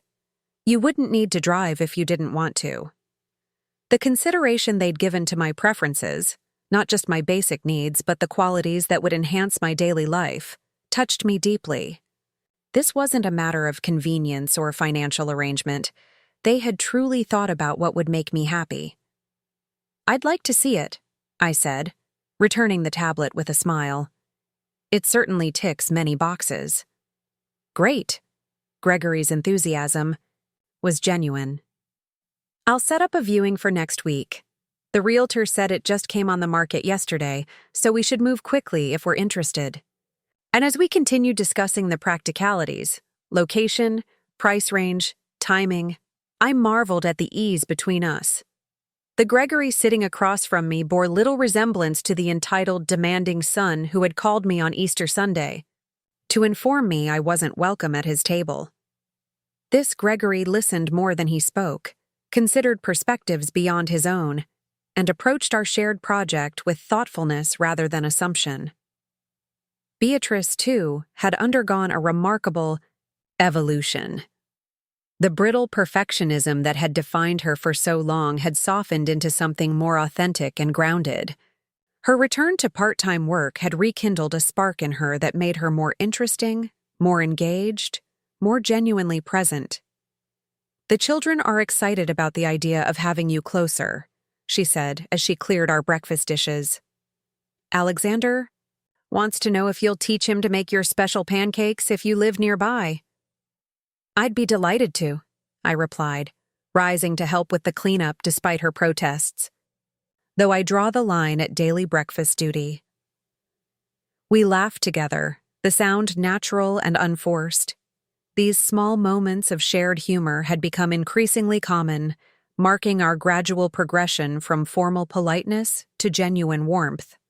After breakfast, I helped Abigail with a school project while Beatrice took Alexander to his swimming lesson. Gregory retreated to his home office to catch up on some work, emerging occasionally for coffee refills or to show us something interesting. He'd discovered online the easy rhythm of the day, domestic, unremarkable, comfortable, struck me as perhaps the most significant indicator of how far we'd come. This wasn't a special occasion or orchestrated visit. It was simply shared time, the ordinary fabric, of family life being rewoven with new patterns of respect and consideration. As afternoon approached, I gathered my belongings and prepared to leave. Gregory walked me to my car, lingering by the driver's door as I settled in. "Thanks for coming over, Mom," he said, "and for being open to this whole housing idea. I know. It's a big change to consider." "Life is full of changes," I replied. "The important thing is making sure they're the right ones, for the right reasons." He nodded, thoughtful. "That's exactly what I've been thinking about lately. The reasons behind our choices, not just the choices themselves." I reached out to squeeze his hand briefly. "You've come a long way, Gregory." "We all have," he acknowledged, "though I've had the farthest to go." As I drove home, I reflected on the strange, circuitous path that had led us here. The Easter exclusion that had finally pushed me to withdraw financial support I'd given too freely for too long. The painful conversations and readjustments that followed. The gradual rebuilding of trust and connection on new, healthier terms. None of it had been easy. There had been moments of doubt, of resistance, of slipping back into old patterns. But with each step forward, each difficult conversation navigated, each boundary maintained, something stronger and more authentic had emerged. My phone rang.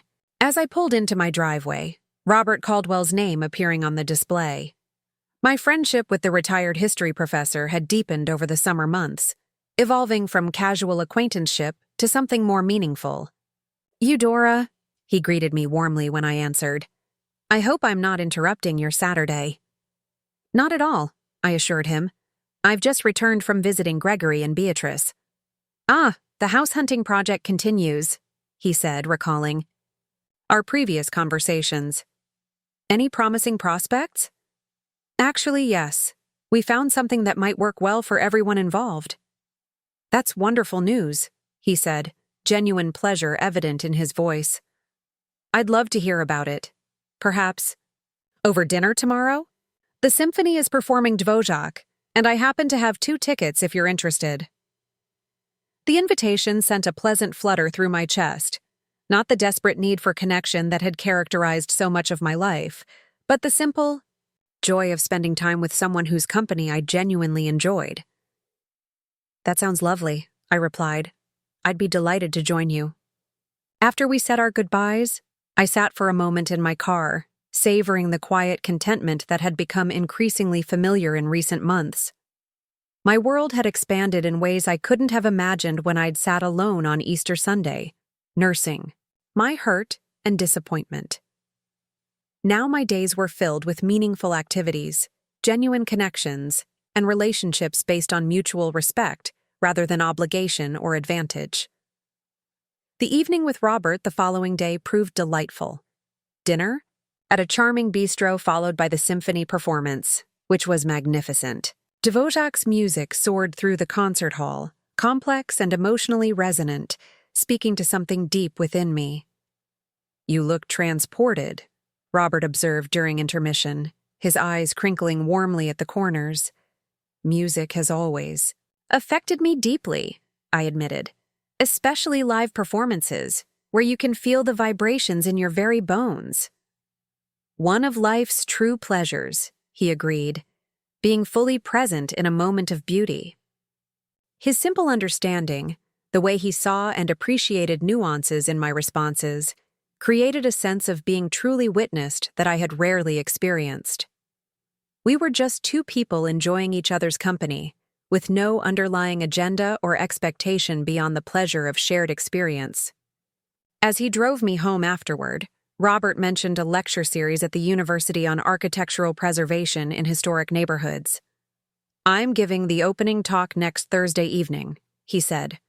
"Nothing terribly groundbreaking, but there might be aspects that interest you, given your involvement with the Community Arts Center renovation." "I'd love to attend," I said. "The intersection of history and community planning has always fascinated me." He pulled into my driveway and turned to face me, his expression thoughtful. "Eudora, I've greatly enjoyed our time together these past few months. Your perspective, your humor, your resilience, They've added something significant to my life. The sincere compliment warmed me. I feel the same way, Robert. Our friendship has been an unexpected gift. I hope we might continue to explore it, he said carefully, whatever form that takes. The gentle openness of his statement, neither presumptuous nor overly cautious, struck exactly the right note. I would like that very much, I replied. The following week brought the house viewing Gregory had arranged. The Craftsman home was even more appealing in person than in the photographs, solid and well-proportioned, with original woodwork and built-in cabinets that spoke to craftsmanship rarely seen in newer construction. The garden apartment exceeded my expectations. Spacious but not overwhelming, with French doors opening onto a small private patio, shaded by a magnificent oak tree. The kitchen was compact but efficiently designed, with modern appliances and ample storage. A bay window in the living area created a perfect reading nook, large enough to accommodate the wing chair that had been my favorite spot in my current home. "What do you think?" Gregory asked as we completed the tour, his expression carefully neutral. No pressure either way. I appreciated his restraint, his care not to influence my decision through his own enthusiasm. "It has definite possibilities," I replied thoughtfully. "I can see myself being comfortable here." The smile that spread across his face was worth all the difficult conversations and readjustments of the past months. "That's great to hear, Mom. We loved it too, but your opinion is the deciding factor. If it doesn't work for you, we keep looking." The realtor, sensing our interest, mentioned that another family had scheduled a viewing for later that afternoon. "The market in this neighborhood moves quickly," she advised. "If you're seriously considering making an offer, I wouldn't wait too long." Gregory and Beatrice exchanged glances, then turned to me. "It's your call, Mom," Beatrice said, surprising me with her deference. "We don't want to rush you, but if you're comfortable with this property, we're prepared to move forward." Their willingness to center my preferences in such a significant decision, rather than presenting it as a fait accompli or pressuring me toward their preferred option, represented a fundamental shift in our family dynamic. Gone was the entitled expectation that I would accommodate their choices. In its place was genuine consideration for my needs and wishes. "Let's make an offer," I said, making my decision. "This feels right to me." The weeks that followed were filled with the intricate dance of real estate negotiations, mortgage applications, and planning for the practicalities of moving. Through it all, our newly established patterns of communication and respect held firm, even when stress or disagreement might once have triggered regression to older, less healthy dynamics. When the inspection revealed some electrical issues that would need addressing, Gregory didn't dismiss my concerns or pressure me to accept the situation. Instead, he researched options, consulted experts, and presented me with information that allowed me to make an informed decision about proceeding. When Beatrice and I disagreed about the timing of the move, she preferred a quick transition before the holidays, while I advocated for waiting until early spring. There was no manipulation or passive-aggressive tension.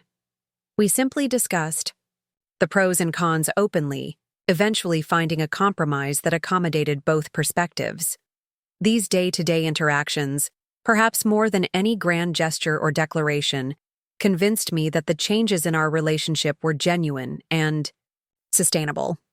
We were learning to function as adults who respected each other's autonomy while remaining connected through choice rather than obligation. As we navigated the complexities of the real estate transaction, I continued to develop my friendship with Robert.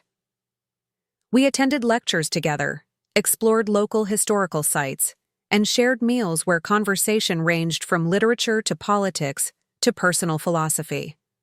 His presence in my life added a dimension of intellectual stimulation and emotional connection that had been missing for years. "You seem different lately," Sophia Martinez observed during one of our volunteer shifts at the Literacy Center. "More settled in yourself, if that makes sense." I considered her observation as we sorted donated books for the upcoming community book fair. I think that's accurate, I acknowledged. There's been a lot of change in my life this year, but it's brought me to a place that feels authentic. It suits you, she said with the direct warmth I'd come to appreciate in our friendship. There's a clarity about you now, a sense of knowing your own mind and being comfortable with it. Her perception echoed my own internal experience. The woman who had canceled Gregory and Beatrice's property insurance 6 months earlier had been acting from a place of hurt and long-suppressed resentment, taking her first tentative steps towards self-respect. The woman I was becoming now moved from a place of integrated strength, able to give freely because that giving came from choice rather than compulsion, able to maintain boundaries without defensiveness or anxiety. This evolution became particularly evident in late October, when Beatrice called with an unexpected request. "Eudora, I hate to ask this," she began, her tone apologetic, "but I'm in a bit of a bind. I have a presentation for a major client tomorrow afternoon, and Alexander's school just called. He has a fever and needs to be picked up right away." In the past, such a request would have triggered an immediate, unquestioning yes from me, regardless of my own plans or needs. Now I paused, considering my schedule before responding. "I have a commitment at the community college until 2:30, I said, "but I could pick him up after that and bring him to my house if that would help." "That would be perfect," Beatrice said, relief evident in her voice. "My presentation ends at 4 cars. I could pick him up from your place by 4:30. "Let me check one thing," I said, putting her on hold briefly while I sent a quick text to Robert, with whom I had plans for an early dinner. His response came almost immediately, a suggestion to reschedule for the following evening, with understanding that family needs sometimes required flexibility. "I can keep Alexander until 6 if that would give you more breathing room," I offered when I returned to the call. "No rush."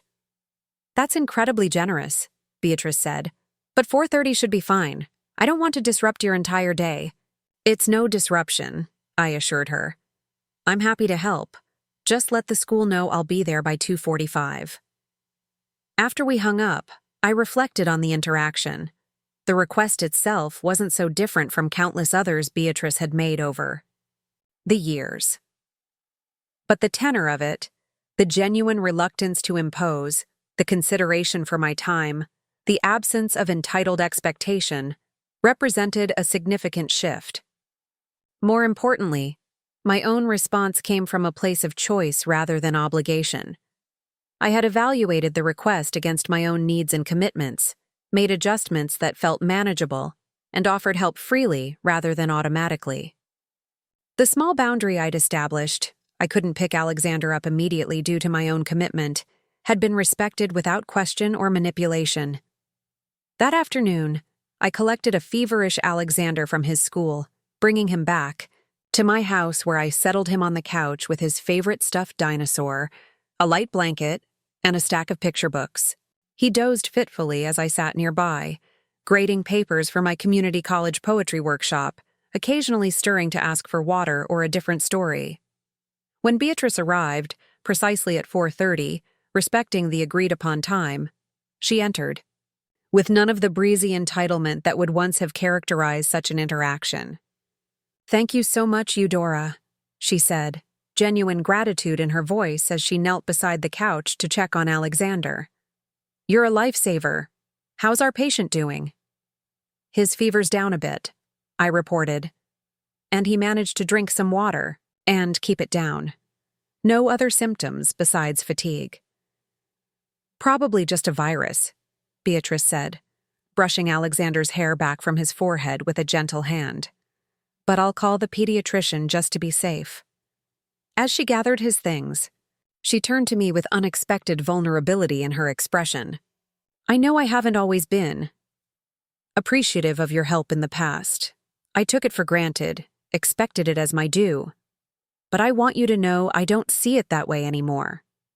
Your time is valuable, your choices are your own, and I'm genuinely grateful when you choose to assist us." The simple acknowledgement, delivered without drama or excessive sentiment, meant more than any elaborate apology could have.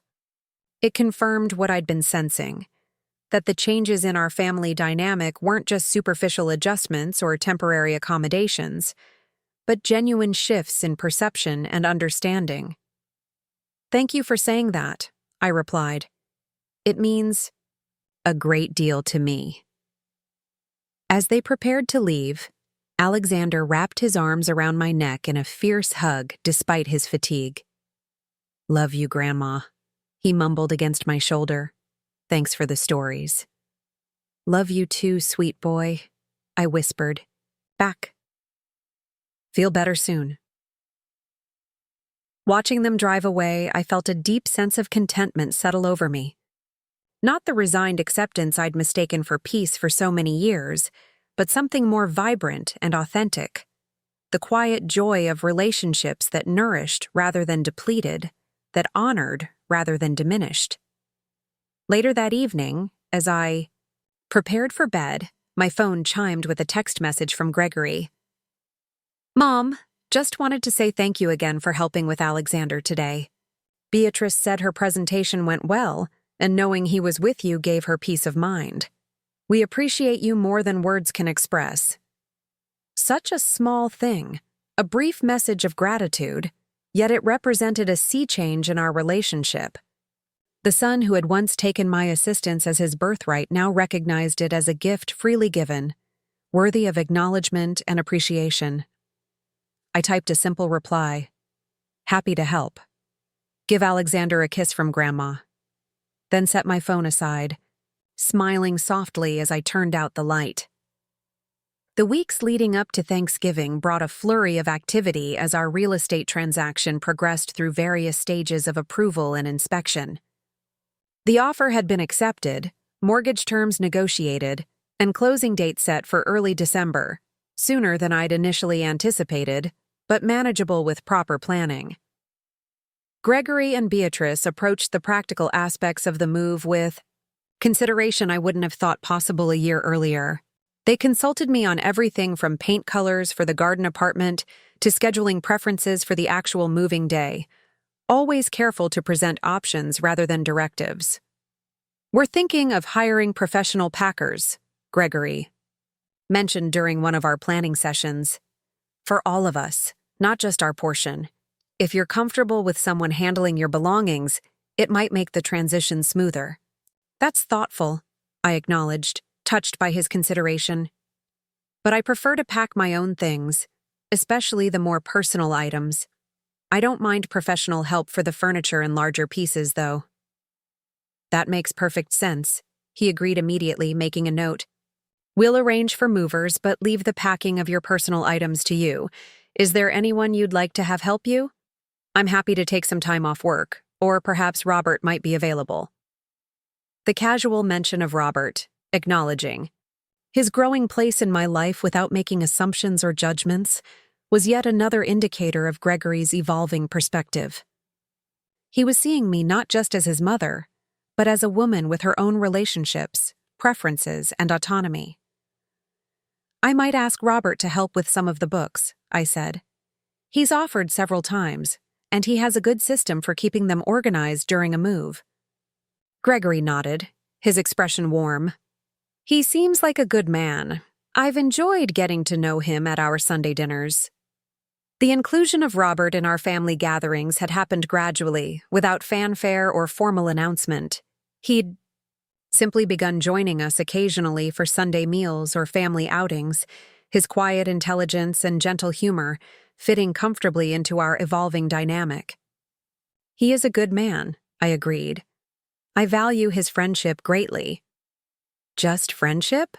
Gregory asked carefully, then immediately held up a hand. "Sorry, that's none of my business.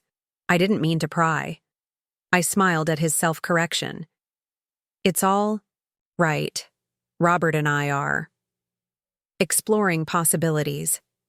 At our age, relationships develop differently than they do for younger people. There's less urgency, more appreciation for the simple joy of compatible companionship."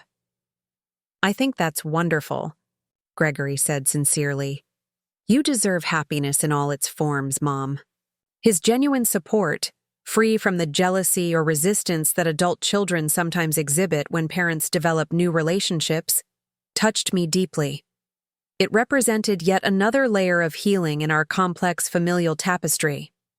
As Thanksgiving approached, Beatrice called to discuss arrangements for the holiday meal.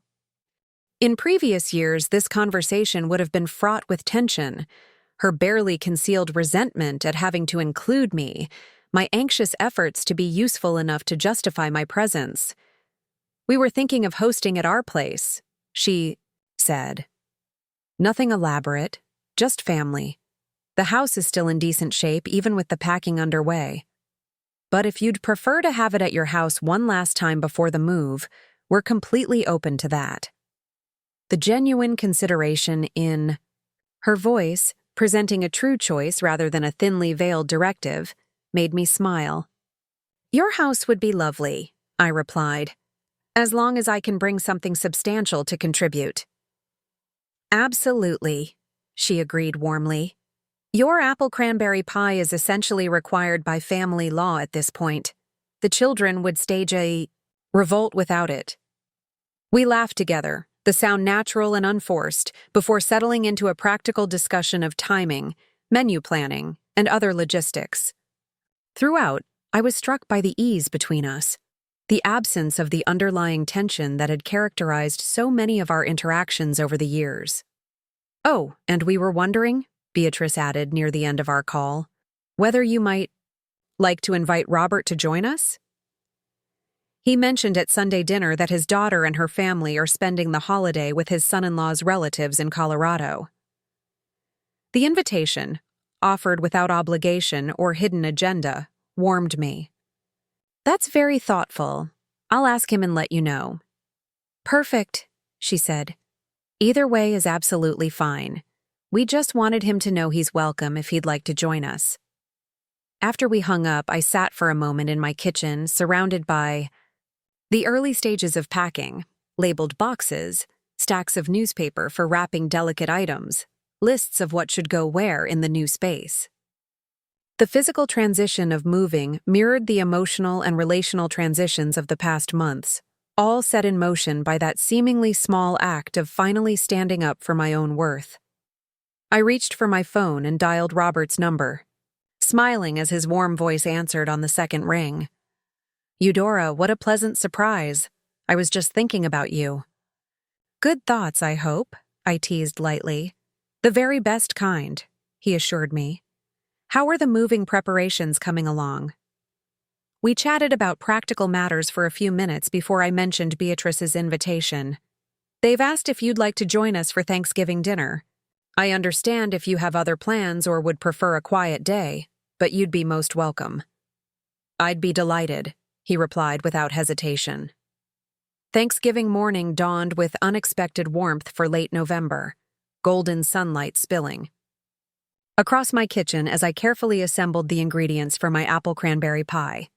The recipe was one I'd perfected over decades: tart Granny Smith apples balanced by sweet cranberries, a hint of orange zest, and my secret blend of spices that had made this dessert a family tradition long before traditions felt complicated.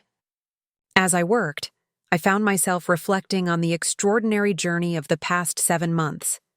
The Easter Sunday exclusion that had finally pushed me to cancel the property insurance I'd been paying for Gregory and Beatrice. The difficult conversations and readjustments that followed.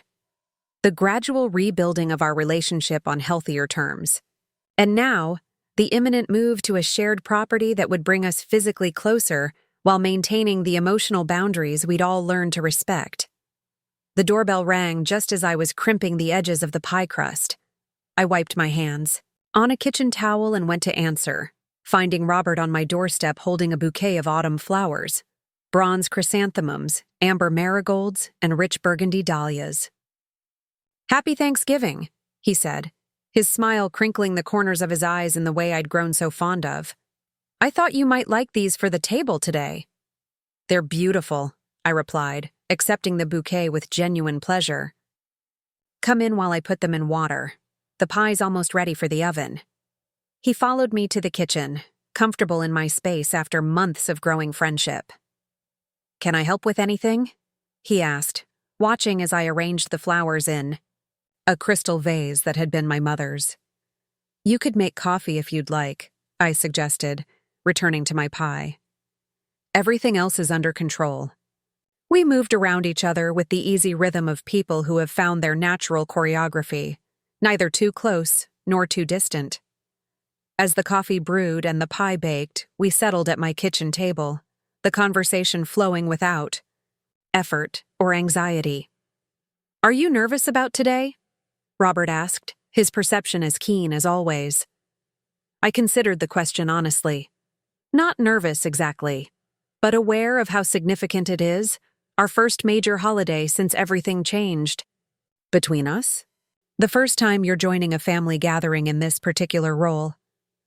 "And what role is that?" he asked, a gentle smile playing at the corners of his mouth. "Friend," I said simply. "Important person in my life.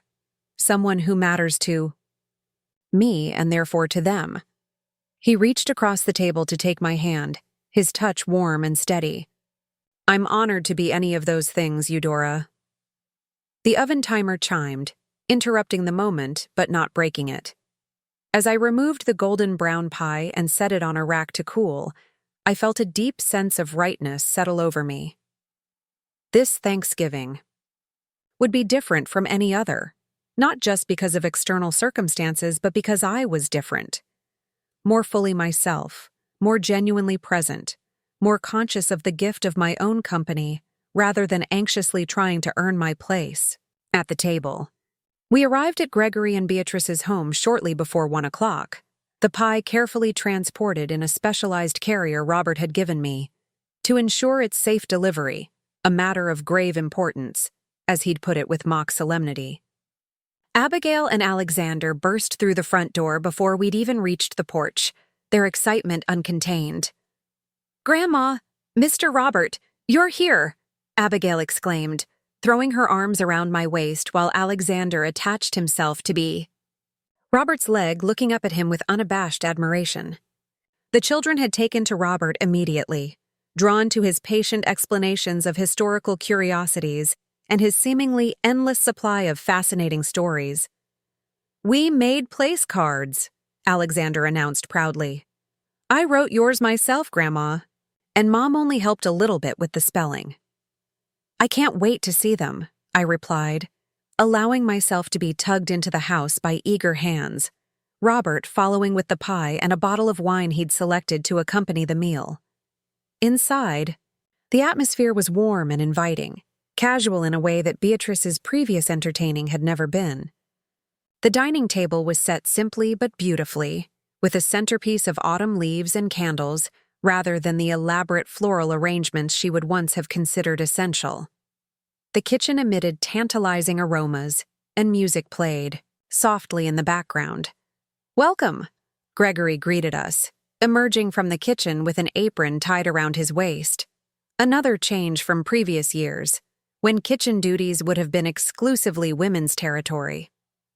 "Everything's almost ready." Beatrice appeared behind him, her smile genuine as she came forward to embrace me. "Happy Thanksgiving, Eudora. And Robert, we're so glad you could join us." "Thank you for including me," he replied warmly. "It's a pleasure to be here." We moved into the living room, where a fire crackled in the fireplace despite the unseasonable warmth outside. The conversation flowed naturally as Gregory poured drinks and Beatrice arranged a simple platter of appetizers on the coffee table. The children darted in and out, alternating between showing us their latest creations and checking on the progress of the meal. It struck me how different this felt from previous holiday gatherings in their home. There was an ease, an authenticity that had been missing before, as if everyone could finally be themselves rather than performing roles or meeting expectations. Gregory wasn't obsessively checking his phone for work messages. Beatrice wasn't, fluttering anxiously from task to task, worried about creating the perfect impression. The children weren't being hushed or urged to be on their best behavior. "Penny for your thoughts," Robert murmured beside me. "Just noticing the changes," I replied softly. "Good ones."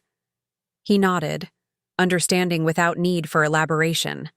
That was one of the things I valued most about our relationship, the comfortable shorthand we'd developed, the ability to communicate volumes with minimal words. When we gathered around the table, I found myself seated between Alexander and Robert, with Abigail directly across from me beside her parents. The place cards, as promised, had been handwritten by the children, my name rendered in Alexander's careful block. Letters with only a single backward R to betray his novice status. "Before we begin," Gregory said when everyone was seated, "I'd like to say something." He glanced at Beatrice, who nodded encouragingly. "This past year has brought a lot of changes to our family, some challenging, some unexpected, but ultimately, all for the better. We've learned what truly matters, what's worth holding on to, and what we can let go of." His gaze met mine, direct and unguarded. "Mom, I want to thank you for having the courage to hold up a mirror when we needed it most, for loving us enough to require better from us, for giving us the chance to build something more authentic together." Tears pricked at the corners of my eyes, but they weren't the lonely tears I'd shed on Easter Sunday. These were tears of recognition, of being truly seen and valued. "I second that," Beatrice added, her voice steady and sincere. "And I want to add my gratitude for the example you've set in this new chapter of your life, Eudora. Watching you reclaim your autonomy, pursue your interests, build new relationships." She smiled warmly at Robert. "It's been inspiring. I hope I navigate my own later years with half as much grace and courage." "Hear, hear," Robert said softly beside me, raising his glass in a subtle toast. I found myself momentarily speechless, overwhelmed by the genuine appreciation and acknowledgement being expressed. This was miles beyond the perfunctory thanks I might once have received for providing financial assistance or babysitting services. This was recognition of my personhood, my inherent value beyond what I could do or provide. "Thank you," I managed finally. "This journey hasn't always been easy, but I'm profoundly grateful for where it's led us."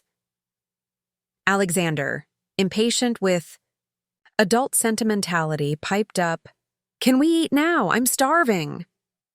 The tension broke as everyone laughed, and the meal commenced with the passing of dishes and the comfortable clatter of silverware against plates. The conversation meandered pleasantly through various topics: the children's school projects, Beatrice's recent work successes, Gregory's community volunteering, Robert's upcoming lecture series. Throughout the meal, I observed the subtle dynamics between us all. The way Gregory actively listened when Beatrice spoke, the genuine interest Beatrice showed in Robert's historical research, the patience with which both parents attended to the children's contributions to the conversation. None of it felt forced or performative. It simply flowed from the more authentic versions of themselves they'd been growing into. When it came time for dessert, my pie was received with the appropriate fanfare, Alexander declaring it the best thing in the universe, except maybe dinosaurs, while Abigail carefully extracted every last cranberry from her slice with surgical precision. "I've been thinking," Gregory said as we lingered over coffee and the last crumbs of pie, "about our moving timeline. The closing is scheduled for December 15th, which puts us awfully close to Christmas for the actual move." I nodded, having had similar thoughts. "It does seem like challenging timing." "What if we handled it differently?" he suggested. "Complete the purchase as scheduled, but delay the physical move until after the new year? We could use the time to paint, make any minor repairs or adjustments, really prepare the space properly." "That actually makes a lot of sense," Beatrice added. "Less stressful for everyone, especially the children. And it would give us all time to say proper goodbyes to our current homes." The consideration for my emotional needs, recognizing that leaving a home filled with decades of memories required its own kind of closure, touched me deeply. This wasn't just practical scheduling. It was empathetic understanding of the less tangible aspects of transition. I think that's an excellent idea, I agreed. A gentler approach to such a significant change. Perfect, Gregory said, relief evident in his voice. We'll plan for a mid-January move then, enough time after the holidays to recover, but not so far out that we lose momentum. As the afternoon waned into evening, Robert and I prepared to leave, collecting my pie carrier and accepting carefully wrapped leftovers from Beatrice. The children insisted on walking us to the car, extracting promises of park visits and story times in the coming week. Today was lovely, Robert said as he drove me home, the streets quiet in post-Thanksgiving tranquility. Your family has come? A long way. They have, I agreed, watching familiar landmarks pass by my window. We all have. When we reached my house, he walked me to the door as always, the gentleman in him never wavering. In the gentle glow of my porch light, he took both my hands in his. Eudora, he said softly, I find myself increasingly grateful for Easter Sunday. I raised an eyebrow, puzzled. Easter Sunday? The day you weren't invited to dinner, he clarified. The day that set everything in motion. If Gregory and Beatrice had included you that day, who knows if any of this would have happened? If you would have found the courage to change those old patterns, to reclaim your worth, to create space in your life that I've been privileged to share.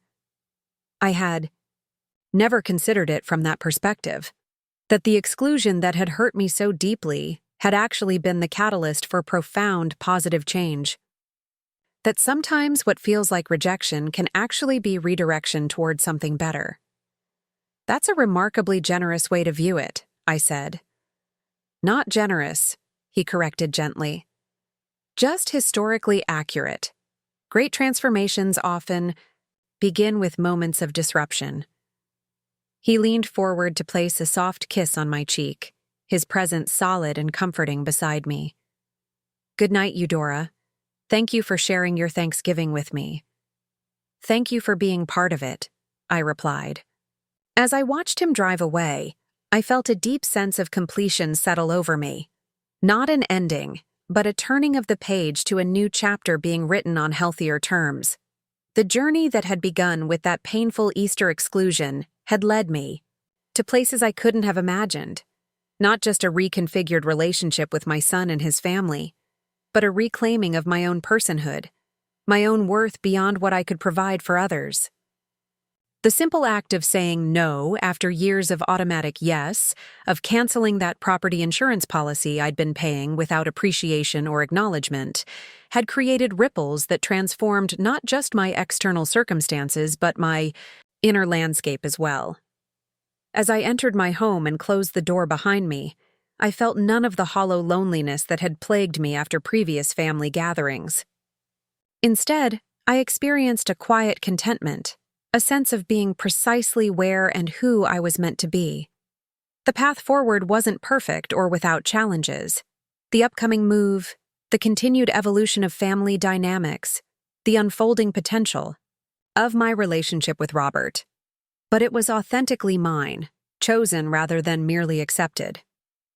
Sometimes the most valuable insurance policy isn't the one that protects property or possessions, but the one we write for ourselves when we finally declare our own worth non-negotiable.